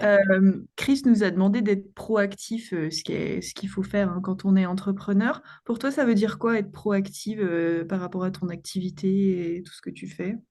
Tu veux dire, qu'est-ce que je fais Définis moi, comment? qu'est-ce que je considère être proactif dans ce que je fais aujourd'hui? C'est Ouais, ça ta ouais, ouais. question? Mm. Ben ouais, c'est une bonne question. Et c'est pareil, moi j'ai changé de. Alors c'est rigolo parce que mon associée Anna, elle a pas de filtre, alors elle s'adresse aux gens hyper facilement. Moi, c'est pas du tout quelque chose que j'aime faire parce que j'aime bien que aborder une personne quand en fait la conversation le porte voilà j'ai pas le culot qu'elle peut avoir parfois, mais j'ai appris à le faire parce que en fait parfois être direct avec les gens ça marche très bien et leur dire et LinkedIn est un super outil pour ça, hein, dire bah voilà moi ça m'arrive maintenant de le faire alors que je le faisais pas. Je suis Marianne, j'ai cofondé Corneille, est-ce que je peux vous parler de ma solution? Nous, on a fait ça notamment avec des mairies, tu vois, pour aller leur parler de la solution. Bah, en fait, on a quand même eu des rendez-vous, tu vois. Aller voir des gens, des académies, moi, j'aurais pas fait ça il y a quelques temps, tu vois. Je me serais dit, bah non, je vais pas. Bah, en fait, maintenant, je me dis, bah finalement, au pire, la personne va me dire, ça m'intéresse pas et je passerai mon chemin. Donc, voilà, n'hésite pas à aller, s'il y a une personne qui est aligné et qui, tu penses, va t'apporter quelque chose, bah vas-y, en fait. Souvent, C'est les un gens... mélange de culot et de spontanéité, quoi. En fait, tu vois, je dirais même pas du culot, c'est juste que, en fait, c'est l'opportunité. En fait, faut considérer que, bah oui, en fait, la personne, finalement, elle va te dire non, ça m'intéresse pas, et puis c'est pas grave, il y aura un autre moment. Voilà. Moi, je suis beaucoup plus. Après, du coup, quand ta solution existe, c'est plus facile aussi parce que t'es plus identifié. Donc, c'est peut-être pour ça que je me sens aussi plus légitime pour le faire. Mais en fait, c'est vrai que j'aurais dû le faire dès le début. Pourquoi ne pas aller voir quelqu'un et quelque chose en découle? Tu vois, nous, quand on a passé un jury d'incubation, il y avait une chercheuse dans notre jury. À la fin, elle n'était pas trop d'accord avec ce qu'on présentait. Et puis finalement, c'est devenu la chercheuse avec laquelle on travaille aujourd'hui. Parce qu'en fait, on a continué les échanges et en fait, voilà, on a eu ses retours, et on a grandi le projet avec elle. Donc, ouais, en fait, il faut pas hésiter à aller parler aux gens, en fait. Même si c'est pas toujours facile. Et même si, ouais, être proactif et puis aller chercher, je pense aller chercher du conseil auprès de d'autres acteurs de l'EdTech. En fait, les gens, ils vont toujours te répondre quand même. Tu vois, si euh, c'est quand même un milieu assez solidaire dans Chris. Enfin, je sais pas, je trouve, où les gens vont aller te répondre. En fait, non? Tu trouves pas? Bah, en tout cas, oui, enfin, forcément, il y a moins ce sujet de concurrence, même Ça. si, voilà, on est forcément.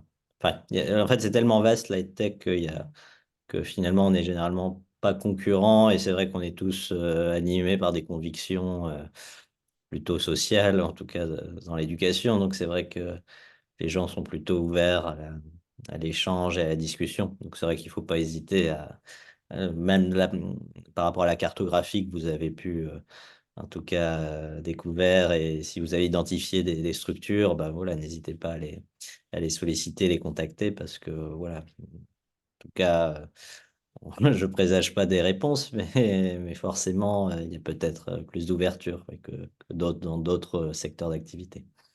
Et puis pas t'arrêter à un non, en fait. Tu vois, toujours te dire qu'en fait, il y a un champ de possibles d'autres personnes. Nous, on l'a vu notamment dans la levée de fonds. En fait, enfin, au début, on se disait, on focalise sur ce réseau de business angels qu'on va aller chercher. Bah non, en fait, faut aller en chercher plein et puis, en fait, leur parler à tous. Et puis, il y a un moment, ça va être assez évident. Le réseau va naturellement se mettre en place et tu vas dire, bah oui, je vais travailler avec eux, en fait, ça, c'est sûr. Il y a un autre conseil que j'ai pas donné, et c'est de suivre son intuition aussi beaucoup. C'est contre-intuitif comme conseil. Mais moi, au début, quand on a lancé, je me disais, oh là là, faut pas suivre mes intuitions parce qu'en fait, c'est hyper rationnel, le milieu de l'entrepreneuriat. En fait, faut pas que je m'écoute. Mon associé, elle est plutôt rationnelle, donc je me disais, oh là là, moi, je suis trop la conscience intuitive, émotionnelle de notre duo. Faut pas faire ça. Et en fait, tu vois, 3 ans après, je me dis, bah, en fait, si. En fait, quand tu as des intuitions, en fait, faut les suivre et notamment des mauvais fits qu'on avait eus, notamment avec des réseaux de BA. Tu vois, des premiers entretiens où tu dis, ah, je le sens pas. et où tu essayes de rationaliser en disant, mais non, bah, en fait, ça s'est toujours mal passé à la fin. Donc, aussi un peu croire, un peu se faire confiance sur l'intuition. Des fois, il y a des trucs qu'on sent pas ou des trucs qu'on sent. Et en fait, je pense qu'il faut se faire confiance et se dire, bah ouais, en fait, s'il y a eu un mauvais truc, c'est qu'en fait, ça va pas se faire. En général, enfin, moi, je suis peut-être trop optimiste, mais en général, tu as toujours quelque chose de bien qui arrive après, j'espère. Mais LinkedIn, pour répondre à ta question sur être proactif, LinkedIn est un super outil. Et vraiment, les gens répondent beaucoup plus que par email, moi, je trouve. LinkedIn et Salon. Après, tu fais tu regardes les salons qui peuvent t'intéresser sur ton sujet et tu fais un salon. Par exemple, nous, tu vois, cette année, on a fait qu'un seul salon, c'était Educatech. Que l'année dernière, on avait fait pas en exposant, mais en visiteur. Et en fait, on avait pris toutes les deux une journée. On est allé voir sur les stands les gens avec qui on voulait parler. Et en fait, c'était très efficace. Mais il faut que ton salon soit bien qualifié. Il faut que tu choisisses bien le bon salon et que tu travailles en amont sur qui tu vas aller rencontrer.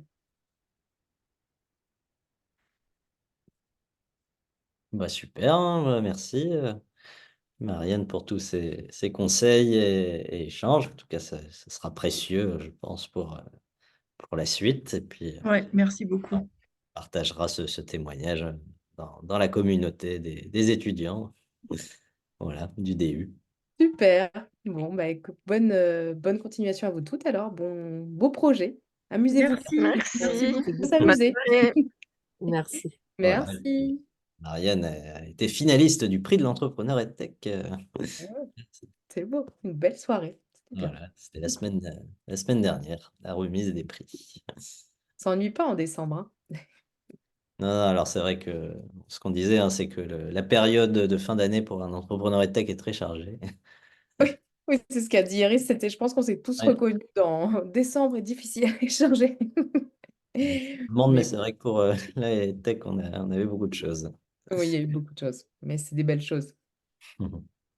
Super. Ah, merci Marianne, à À très vite. bientôt. Bisous. Bye. Au revoir, à bientôt. Merci. Salut. Bon, bah, super, hein, en tout cas, c'était sympa de pouvoir, voilà, en tout cas, que vous puissiez voir, rencontrer, bah, voilà, le but aussi, hein, de ces sessions. Je vais, en tout cas, au maximum, essayer d'inviter à chaque session un entrepreneur pour, en tout cas, quelqu'un de la création pour donner différents regards. Je vous partage aussi dans le chat et puis dans le compte rendu, le retour sur le prix de l'entrepreneur EdTech 2023 qui a été, comme je vous disais la semaine dernière, remis. Donc voilà, vous pourrez lire aussi d'autres exemples de projets. Marianne était finaliste et puis il y a eu en tout cas deux lauréats mis en avant par la fondation Denise et Norbert Segard dans le domaine de la santé, la formation à la santé, puis la gestion des émotions, voilà, avec Zamizen.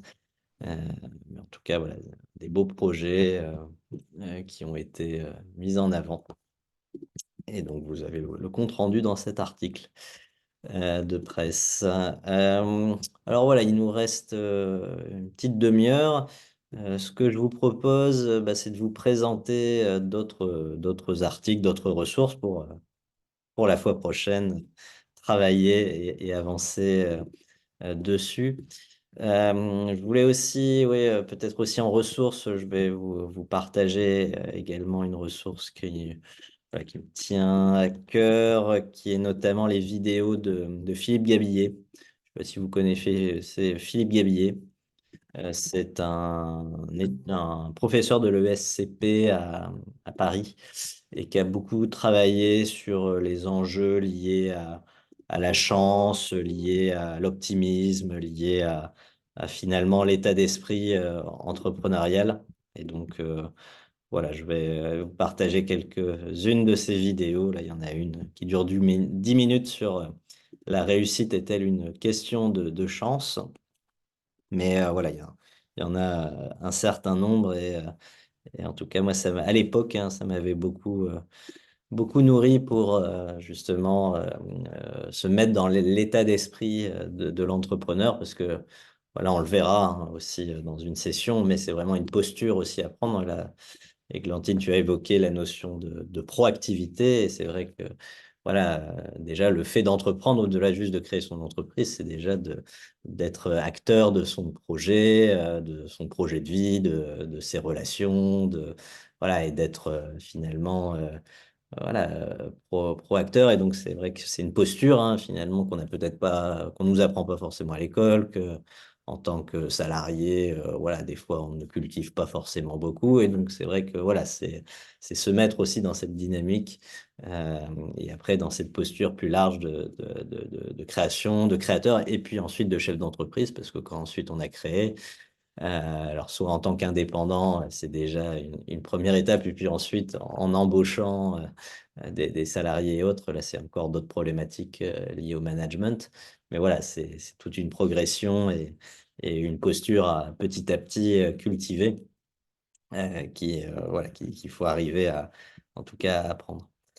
Euh, donc, ce que je voulais vous partager, c'était donc d'autres outils. Alors, je ne sais pas si vous vous rappelez la fois dernière si j'ai pu évoquer le Golden Circle. Si ça vous rappelle Un petit peu.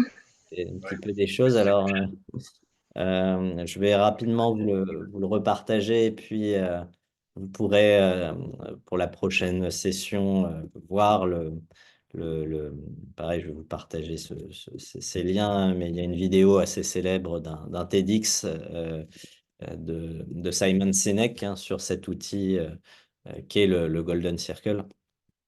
Et donc, je vais voilà, rapidement vous le représenter, mais là, vous voyez à l'écran la vidéo de TED hein, de Simon Sinek, comment les grands leaders inspirent l'action, où il présente justement cet outil hein, du cercle d'or avec ces notions de why, how, what, finalement, donc de pourquoi, comment et quoi.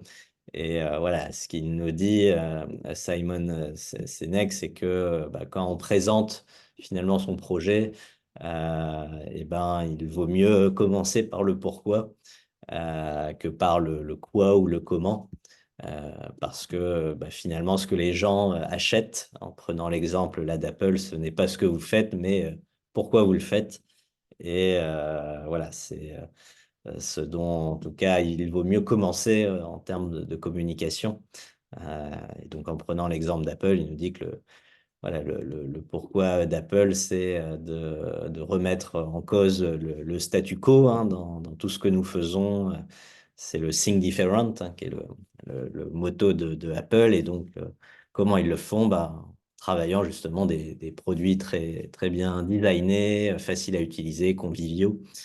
Et après, il se trouve qu'ils font énormément de matériel, que ce soit des ordinateurs, maintenant des tablettes, des iPhones et autres, mais où justement il y a en tout cas cette communication qui est plutôt mise en avant autour du pourquoi.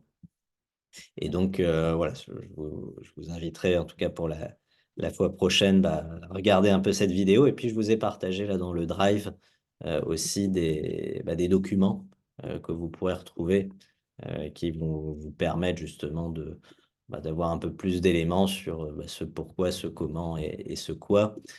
Mais en tout cas, ce qu'il faut retenir, hein, c'est par rapport à l'outil, hein, ces trois cercles hein, tout, concentriques, imbriqués, où le pourquoi est plutôt relatif finalement voilà, de la croyance, hein, du but, de la cause, de l'émotion, donc ce en quoi vous croyez finalement, hein, c'est quoi votre motivation.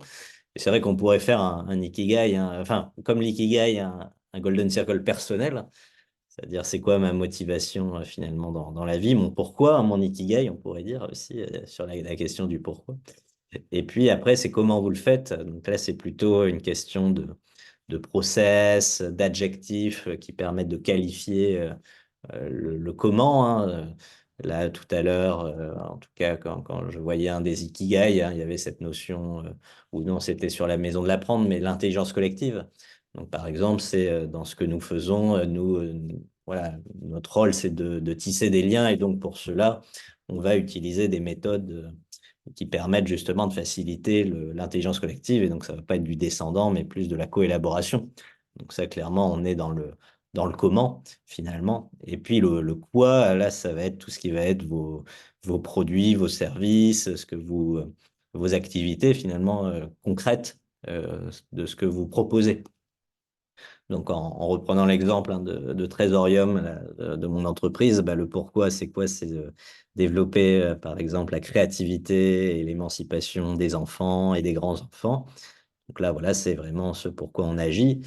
Le comment, bah, ça va être les pédagogies qu'on va utiliser, qui vont utiliser du jeu, qui vont être actives, qui vont être créatives.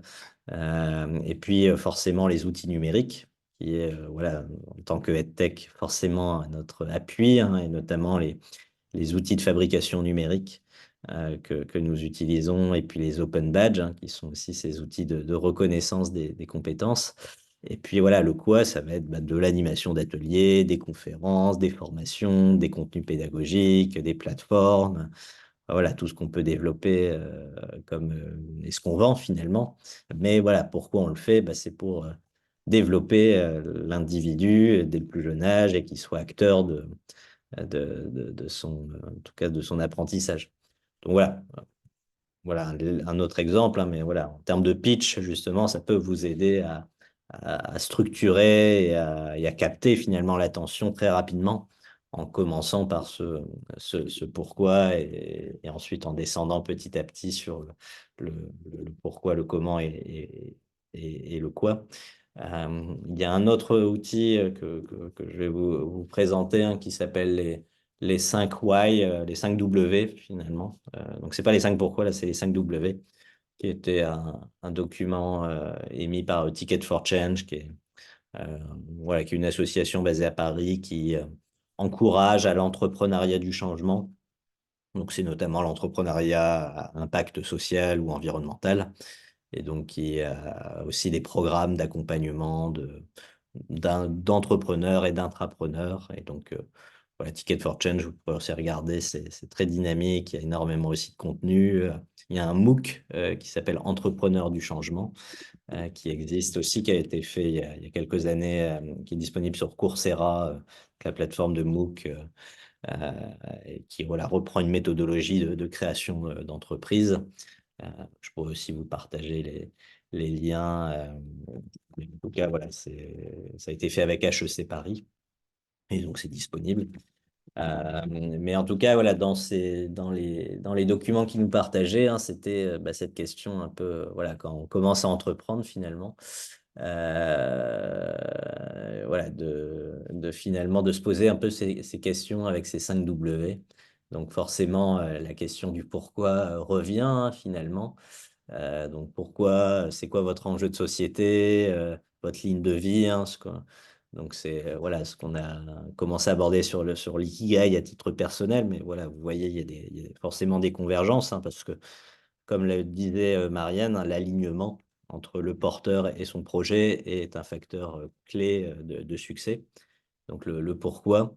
Ensuite, le quand, et ça, c'est la question finalement un peu du planning, en tout cas de la roadmap, hein. Où souhaitez-vous être dans les 6 mois? Euh, et c'est important à la fois de se projeter de façon à la fois réaliste, mais aussi ambitieuse, hein. Donc, de trouver le juste équilibre, mais voilà, de se voir finalement c'est quoi dans 6 mois, comment je souhaite me réaliser, et puis ensuite de faire un rétro-planning, un rétro-pédalage dans 6 mois de la situation rêvée jusque maintenant pour essayer de poser un peu les étapes. Ensuite, il y a le qui, hein, finalement, et voilà, c'est cette question de finalement, voilà, qui j'adresse mes clients, enfin voilà, qui sont mes clients tout simplement, qui sont mes bénéficiaires, parce que on le verra dans l'entrepreneuriat social, bah, il y a une différence entre le client et le bénéficiaire, parce que le client, c'est celui qui paye généralement, mais le bénéficiaire, c'est celui qui bénéficie de vos produits-services, hein. Dans le cas de Corneille, hein, qui nous a été présenté par Marianne, bah, les bénéficiaires, c'est bien les enfants. Et les clients, bah, c'était soit les parents, soit les écoles, ou en tout cas les structures qui financent les licences de Corneille. Donc il y a en tout cas cet enjeu en tout cas de lister finalement ces parties prenantes Donc ça peut être aussi les partenaires, les concurrents, et voilà, de voir un peu qui est dans notre écosystème et surtout à qui on s'adresse. Ensuite, bah, voilà, là, on retrouve, hein, la notion de golden circle avec le quoi, hein, finalement, hein, la suite un peu logique, de voilà, pourquoi, enfin, quelle est ma proposition de valeur, qu'est-ce que je propose finalement pour répondre à ce pourquoi finalement. Et puis le où, bah, ça aussi, hein, c'est, voilà, est-ce que mon projet, enfin, quel est le périmètre finalement? Est-ce qu'il s'étend sur, une région, une ville? Est-ce que c'est une solution uniquement numérique? Voilà. Et donc là aussi, ça peut aider en tout cas à contextualiser, pour pouvoir se poser, ces questions. Donc voilà, on a un peu ce canevas, hein, qui est proposé, que vous pourrez aussi, bah, voilà, répondre, hein, même si, votre projet n'est pas forcément mature, mais déjà de lister un peu ces premiers points, permet déjà de se poser des premières questions tout simplement, par rapport à justement, bah, votre projet, alors que s'il peut être un projet d'entreprise ou même de création d'activité en tant qu'indépendant, hein, tout simplement. Mais en tout cas qui permet déjà de lister finalement ces enjeux, ces étapes, ces parties prenantes et ce qu'on peut proposer et dans quel contexte, quoi. Donc voilà, cette introduction en tout cas par rapport au Golden Circle et aux 5 W. Je ne sais pas si vous avez des questions particulières ou si c'était assez clair, hein. En tout cas, voilà, en tout cas, pour moi, c'est un peu les outils un peu de base, hein, vraiment, ou des questions de base à se poser, hein, pour commencer à structurer son projet, à savoir commencer à en parler. Parce que forcément, voilà, c'est une des clés, mais de commencer par voilà, le sens finalement, le pourquoi, c'est déjà, voilà, déjà pour moi, déjà le plus important, tout simplement. Parce qu'après, je dirais que le comment ou le quoi peuvent évoluer au fil du temps, hein. Nous, voilà, chez Trésorium, par exemple, au début, on avait uniquement commencé par des ateliers, puis là, on s'est ouvert à d'autres technologies, voilà, même au début, on n'était que sur de l'impression 3D, puis voilà, on s'est élargi à d'autres technologies comme de la programmation, de la robotique et maintenant de l'IA. Mais voilà, de pouvoir garder ce pourquoi en tête, et comme disait Marianne, hein, quand on est dans le vif de l'action, ben, on a tendance à perdre, hein, le pourquoi de son action, parce que forcément, il y a énormément de choses à développer quand on est entrepreneur. Et donc, voilà, de pouvoir garder ça en tête, c'est précieux. Alors, si vous n'avez pas de questions, il y avait en tout cas, un autre outil que je voulais vous présenter, qui est un peu l'outil un peu clé dans le modèle économique, hein. C'est ce qu'on appelle le Business Model Canva. Alors, je ne sais pas si vous en avez déjà entendu parler, euh, voilà, en général, ou c'est une totale découverte. Donc, c'est une totale découverte. Oui, effectivement. Et alors, je vous ai aussi mis dans le Drive, donc, les documents Drive partagés, un certain nombre de ressources sur justement, bah, ce Canva, ce business model Canva, qu'on va, voilà, aborder, que je vais vous détailler un peu plus. Mais voilà, vous avez, en tout cas sur le Drive, ces outils. Alors, je sais pas, tout le monde a bien accès au Drive, il n'y avait pas de soucis à ce niveau-là.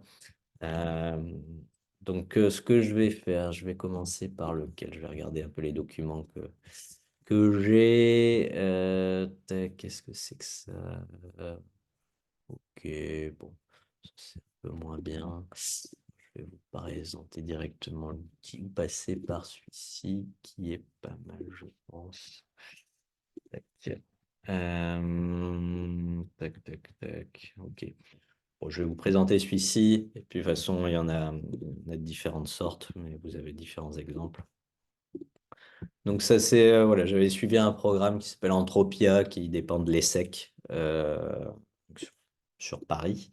Et voilà, qui est intéressant parce que voilà, qui abordait cette question hein, du business model, notamment avec une vocation sociale parce qu'on est dans l'éducation. Alors la question c'est bah, comment finalement cette notion de business model, Canva, hein, donc le Canva du modèle économique en français, c'est de répondre un peu à ces questions, qui est bah, comment le projet se met en œuvre, hein, donc comment ça fonctionne, comment cette valeur est délivrée aux clients, comment on la capte, cette valeur, notamment pour générer des revenus, et puis voilà, comment gère ce modèle de revenus et d'impact, finalement. Pour le modèle Canva, c'est ça, hein, donc c'est des cases, tout simplement, avec des questions à chaque case qu'on va se poser. Ça a été en tout cas élaboré à partir d'un ouvrage, un livre hein, qui s'appelle Business Model Nouvelle Génération, qui date de 2011 et voilà, qui a été vraiment tout cas dans la sphère entrepreneuriale et innovation, vraiment un outil qui s'est vraiment répandu et voilà, qui parle finalement à tout le monde parce qu'il est très pédagogique, permet voilà, vraiment de vous aider à structurer votre projet et en tout cas à parler le même langage finalement que les financeurs, que les personnes qui vous accompagnent dans la création d'entreprise, etc. Donc, ça se présente voilà, avec différentes cases. Alors, il y a deux types de business model Canva, hein. Vous avez le business model Canva un peu classique et puis ici, présenté le social business model Canva parce que il y a une version justement avec plus de cases. Comme je vous disais, hein, je vais vous montrer plutôt la version classique pour que vous voyez la différence. Mais dans le business model Canva classique, vous n'avez pas la case du bénéficiaire, par exemple. Parce que, comme je vous disais, dans un projet à impact social, bah, il y a un bénéficiaire et un client. Parce que généralement, le bénéficiaire n'est pas solvable, comme les enfants, par exemple. Par contre, là, dans un business classique, on ne s'adresse pas forcément à une finalité sociale. Donc, voilà, il n'y a pas de bénéficiaire. Le bénéficiaire est le client. Donc, voilà, vous avez la case de l'impact qui n'est pas présente dans ce business model, ni la question du besoin, en tout cas de l'enjeu sociétal qui est adressé. Donc, globalement, généralement, pour un business model Canva, on va démarrer tout simplement par la case centrale qui est l'offre, finalement. Donc, c'est qu'est-ce que vous proposez finalement à votre client, c'est-à-dire quelle valeur vous lui donnez, vous lui fournissez, quelle problématique en tout cas vous lui permettez de résoudre, hein. Finalement, c'est la question du besoin finalement et en quoi votre offre répond à votre besoin. Quel voilà, groupement de produits-services et voilà, quel besoin client.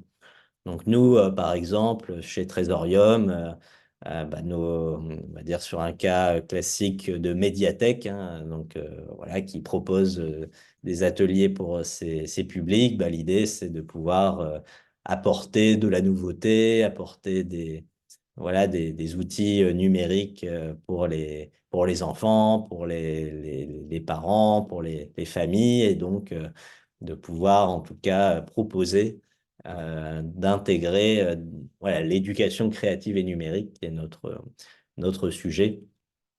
Et donc, pour ça, voilà, on définit l'offre. Et puis de l'autre, à l'autre côté, il faut définir les clients. Donc, c'est quoi mes segments clients? Pour qui on crée de la valeur et quelles sont mes grandes typologies de clients. Donc nous, par exemple, ça va être bah, les médiathèques, les centres sociaux, les écoles, les centres commerciaux, les villes, les territoires, etc. Donc on va lister un peu tous ces clients potentiels ou réalisés dans cette case finalement. Et puis, on va justement ensuite réfléchir à comment bah, on a notre offre, on a nos segments clients et comment on va communiquer et délivrer cette offre à nos clients. Donc, pour ça, il y a la relation client, tout simplement. Donc, comment j'adresse mon client, voilà, quel type de relation j'ai avec eux, voilà, comment je communique finalement et que j'entretiens cette relation client par quel biais, hein, notamment maintenant beaucoup via les réseaux sociaux, par exemple. Et puis, les canaux de distribution qui vont être justement bah, c'est un peu la logistique, hein, mais comment les offres que je propose, on les délivre et donc par quel canal de distribution, si c'est des produits, voilà, si c'est de l'e-commerce, forcément, il y a des canaux particuliers. Si c'est une plateforme numérique, bah, voilà, la plateforme fait office de canal de distribution. Et donc de réfléchir un peu à ces différents canaux qui permettent à nos clients accéder à notre offre. Et donc, quand ça est réalisé, bah, généralement, ça va permettre de générer de l'argent et donc des revenus. Et donc, c'est la question finalement, bah, comment les clients, enfin, pour quelle valeur nos clients sont vraiment prêts à payer, comment ils payent, quelle est un peu voilà, la clé de mesure finalement qui nous permet d'évaluer les revenus qui vont être associés. Donc, ça peut être de la vente de biens, un forfait, un abonnement, un prêt, une licence. Voilà, enfin, il peut y avoir différents types de génération de revenus en fonction de votre activité, hein, en fonction de votre business model. Et puis, voilà, des prix qui peuvent être dynamiques ou fixes, etc. Et donc ça, c'est vraiment la partie droite, finalement, est plutôt consacrée à cette partie revenus. Et ensuite, quand on a défini cette partie-là, on va ensuite se focaliser sur comment finalement on réalise notre offre. Et donc pour ça, on a besoin d'activités pour réaliser les produits qu'on propose ou les services. On a besoin de ressources, notamment humaines et matérielles. Et puis on a besoin de partenaires aussi auxquels on va s'associer. Ça peut être des fournisseurs, des sous-traitants, des partenaires voilà, de l'activité. Et bah, tout ça, tous ces ressources, activités, partenaires génèrent des coûts. Et donc, c'est la case du bas. Donc, les activités, hein, finalement, bah, c'est de quoi on a besoin finalement pour produire nos produits, voilà, produire nos services. Voilà, c'est toutes les activités, on va dire, de l'entreprise, hein. Donc, ça peut être de la logistique, ça peut être du développement informatique, peut en avoir de différentes natures. Et pour assurer ces activités, on a des ressources qui sont internes, qui sont notamment bah, des machines, du matériel, mais également des ressources intellectuelles, ça peut être des brevets, marques, etc. Et surtout des ressources humaines, qui sont justement bah, les personnes qui vont s'occuper, en tout cas les salariés notamment, qui s'occupent de réaliser les activités. Et puis, on a également, on peut décider aussi de sous-traiter, hein, de pas forcément qu'internaliser, mais forcément, toute entreprise a des fournisseurs, soit qui leur fournissent la matière première, soit qui vont aussi voilà, réaliser les activités en sous-traitance. Et donc, on va aussi se poser ces questions, bah, qui sont nos partenaires clés finalement pour assurer le projet. Et donc, en termes de coût, ensuite, bah, c'est tout simplement combien ça coûte, quoi, le coût des ressources, le coût des activités et quels sont les coûts associés à l'activité. Donc ça, voilà, globalement, c'est les différentes cases du business model. Alors, si on prend un petit exemple que je vais reprendre du premier document sur le business model social, donc là, vous voyez, hein, il y a les 3 cases supplémentaires qui sont les besoins, les impacts et les bénéficiaires, qui sont en plus, parce que quand on est dans un projet impact social, on se pose justement ces questions d'impact, de bénéficiaires et de besoins. Donc le besoin, à quel besoin vous apportez une solution? Donc là, ils prennent l'exemple hein, du projet Voisin Malin, voilà, dont l'objectif est de permettre la création de liens entre voisins, notamment pour lutter contre la paupérisation et l'isolement dans les quartiers défavorisés. Donc voilà, de pouvoir en tout cas créer un espace de dialogue et de création de liens.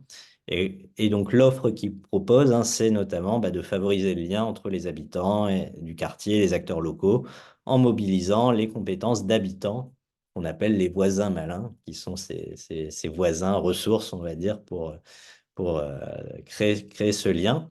Donc, les bénéficiaires de ce projet, bah, c'est les voisins malins qui sont justement acteurs, mais également justement les habitants des quartiers défavorisés, auxquels les institutions et les entreprises ont peu accès, qui ont accès à de l'information et de l'accompagnement dans l'appropriation de cette information. Les clients, c'est ceux qui vont financer le projet. Donc là, on voit que c'est les bailleurs sociaux, par exemple, qui sont les financeurs, les entreprises de services publics ou d'intérêt général, les collectivités donc territoriales, publiques, les villes, qui vont financer le projet voisin malin. Pour entretenir la relation, donc, bah, ils font des rencontres pour être au plus proche de la population. Et donc, le voisin malin, c'est voilà, l'agent de solution qui est à l'intérieur en tout cas de l'habitation, enfin en tout cas du quartier, et donc renforcement de la compréhension des enjeux, donc qui va justement s'attacher à comprendre finalement le client et ses besoins, enfin en tout cas le bénéficiaire et ses besoins. Et donc là, le canal de distribution, bah, alors là, ils ont mis contact avec les collectivités locales et démarchage d'entreprises. Bon, je suis pas convaincu par ce qu'ils ont mis, mais en tout cas, voilà, c'est comment ils adressent en tout cas la solution aux clients, aux bénéficiaires, et comment ça génère. Bah, en tout cas, les revenus viennent notamment du financement d'opérations ou de prestations pour des clients type Veolia ou collectivités locales. Les ressources dont ils ont besoin, bah, ils ont surtout besoin des voisins malins qui sont ambassadeurs du projet. Donc ça, c'est les ressources clés. Et les activités, bah, ils vont faire du repérage d'habitants, identifier les besoins, ils valorisent les compétences des voisins malins, et puis il y a une approche en porte-à-porte, voilà, pédagogique, d'accompagnement à l'utilisation de services particuliers ou de traduction orale simplifiée. Donc ça, c'est différentes activités qui sont amenées à faire dans les quartiers. Et les partenaires, bah, ça va être aussi, ils sont en lien avec des associations qui, voilà, pour optimiser la plus-value du projet par rapport à ce qui est déjà présent sur le territoire, afin de favoriser l'implantation des voisins malins sur le territoire. Ils s'appuient sur des associations locales. Et bah, les coûts, ça va être les frais de fonctionnement de l'association, et puis le recrutement et la formation des voisins malins sur les différentes antennes. L'impact qui est associé, bah, c'est voilà, il vise à, donc comme on disait, hein, la création de liens sociaux, l'empowerment, hein, donc l'encapacitation des habitants, la question de la qualité de la relation, de la montée en compétences, et voilà, de la connexion, du conseil auprès des acteurs locaux, faciliter la vie quotidienne des habitants. Et donc, il y a voilà, souvent, on va aussi, en tout cas, essayer d'avoir des impacts qui sont qualitatifs et quantitatifs, hein, de pouvoir aussi les évaluer avec des données chiffrées, mais c'est pas forcément toujours possible. Donc, il y a aussi une forme d'évaluation. Donc voilà, pour vous, en tout cas, vous expliciter rapidement avec ce petit exemple, voilà ce que ça peut donner en termes en tout cas de business model. Et donc, voilà, si je dois résumer là par rapport à l'exemple de voisins malins, bah, ça donne ce type finalement de document qui est généré. On va retrouver l'ensemble des postes qui ont été évoqués, hein, donc voilà, l'offre, les rencontres qui sont associées, qui sont les bénéficiaires, les clients, les impacts, comment ça génère des revenus, notamment grâce aux clients qui ont des demandes d'opérations, de médiation, en tout cas dans les quartiers, et puis voilà, tout ça, comment c'est réalisé. Donc en fait, quand on a posé, on va dire, toutes ces cases et toutes ces questions finalement qui sont relatives à chacune des dimensions, bah, finalement, on a une meilleure et une plutôt bonne finalement compréhension de comment, voilà, d'un côté, quelle est la valeur générée, et et ensuite de l'autre côté, comment on la crée cette valeur. Donc voilà, quand vous avez dressé, on va dire, ce premier business model, hein, donc vous avez déjà une bonne idée de l'activité on va dire, de l'entreprise ou du projet. Alors, sachant que forcément, selon la taille de l'entreprise, on peut démultiplier le nombre de modèles économiques, parce qu'après, vous pouvez l'appliquer à différentes échelles. Et puis, voilà. Mais en tout cas, c'est un bon outil, et ça permet aussi de voir, bah, voilà, si je change une case, donc par exemple, je sais pas, la case du canot de distribution, est-ce que ça évolue, ou est-ce que ça fait évoluer ou pas mon projet? Donc forcément, la case de l'offre et du client est quand même les cases les plus importantes. Mais voilà, ça peut se poser des questions. Est-ce que j'internalise ou j'externalise certaines activités? Voilà, qui sont mes partenaires? Enfin voilà, de pouvoir avoir des nouvelles idées pour faire avancer son projet. Est-ce que vous avez, voilà, des questions, des réactions? Ça vous paraît assez clair comme outil? Oui, ça paraît clair, complet. Ouais, ouais, c'est assez complet, hein. En tout cas, c'est assez exhaustif dans finalement ce qu'il faut imaginer, penser quand on crée son projet, en tout cas dans les bases, hein, c'est-à-dire. Alors bon, moi, j'avoue que je le fais pas au quotidien, ce business model, parce que quand ça tourne, après, on a d'autres problèmes. On aura le lien pour ce modèle parce que je vois qu'il n'est pas encore repris dans Alors dans le le Drive, Google Doc. Ouais. ah oui, alors c'est pas dans le Google Doc, c'est vraiment Ah, dans le dossier Drive. Alors je vais essayer de vous retrouver le lien que j'avais partagé, je pense, dans le DU, enfin dans la chaîne Discord. ah Euh, bah alors je vais peut-être le retrouver aussi, hein. Hop, alors Drive, voilà, je vous propose un dossier Drive partagé bah, je vais vous le remettre dans Ah les. oui, je le vois, oui. Et donc voilà, dans ce dossier Drive, si je euh, Ok. capte mon écran, il est voilà ici. Donc vous avez donc voilà on va dire les documents de la première session avec la prise de notes.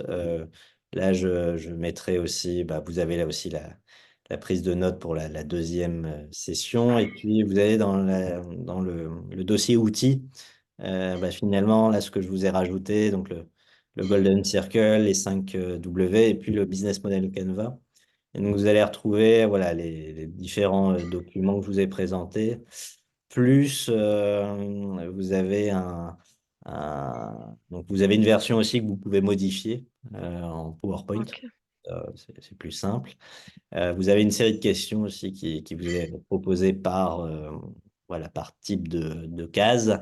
Et puis, vous avez un guide méthodologique de l'ESSEC, voilà, qui est un peu la version, je dirais, voilà, textuelle, écrite, un peu plus détaillée de ce que je vous ai présenté, voilà, si vous êtes plutôt Super. dans cette Merci. recherche-là. Et puis aussi un ouvrage qui s'appelle L'entreprise sociale a aussi besoin d'un business plan. Donc là, on rentre un peu plus, parce qu'il y a une différence entre business plan et business model. Business model, c'est vraiment la compréhension du modèle économique. Le business plan, ensuite, c'est comment on rédige un document, qui est un peu un document un peu type, qui va détailler, voilà, point par point, le business model et qui va aussi intégrer des aspects de prévisionnel financier, qui est quelque chose en plus.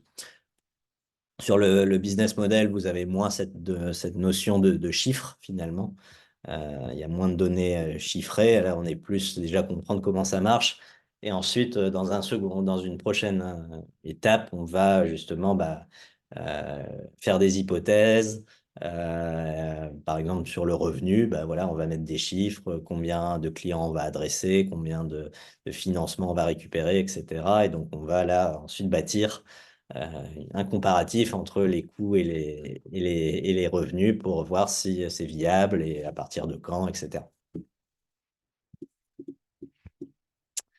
Voilà, donc nous a dû nous quitter, mais voilà, on arrive au bout de cette session. Voilà, est-ce que vous voulez dire un dernier mot par rapport à cette session? Non, merci.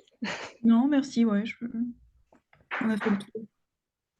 Non, en tout cas, j'espère que vous avez appris plein de choses, hein. En tout cas, c'est l'objectif de ces sessions. Et donc, on se retrouve le 11 janvier, jeudi, à la même heure, de 18h à 20h. Et là, on sera sur voilà, entreprendre dans le digital learning. En tout cas, j'ai eu en tout cas un expert du sujet qui va voilà, aussi nous partager son retour d'expérience. Voilà, sur le sujet de la formation digitale. Voilà. Super. Voilà. Bonne Parfait, bah, soirée. bonne Bah ouais, bonne soirée. soirée à vous. Bonne soirée. Et Au puis à Au revoir. bientôt. revoir. Au revoir. Au revoir.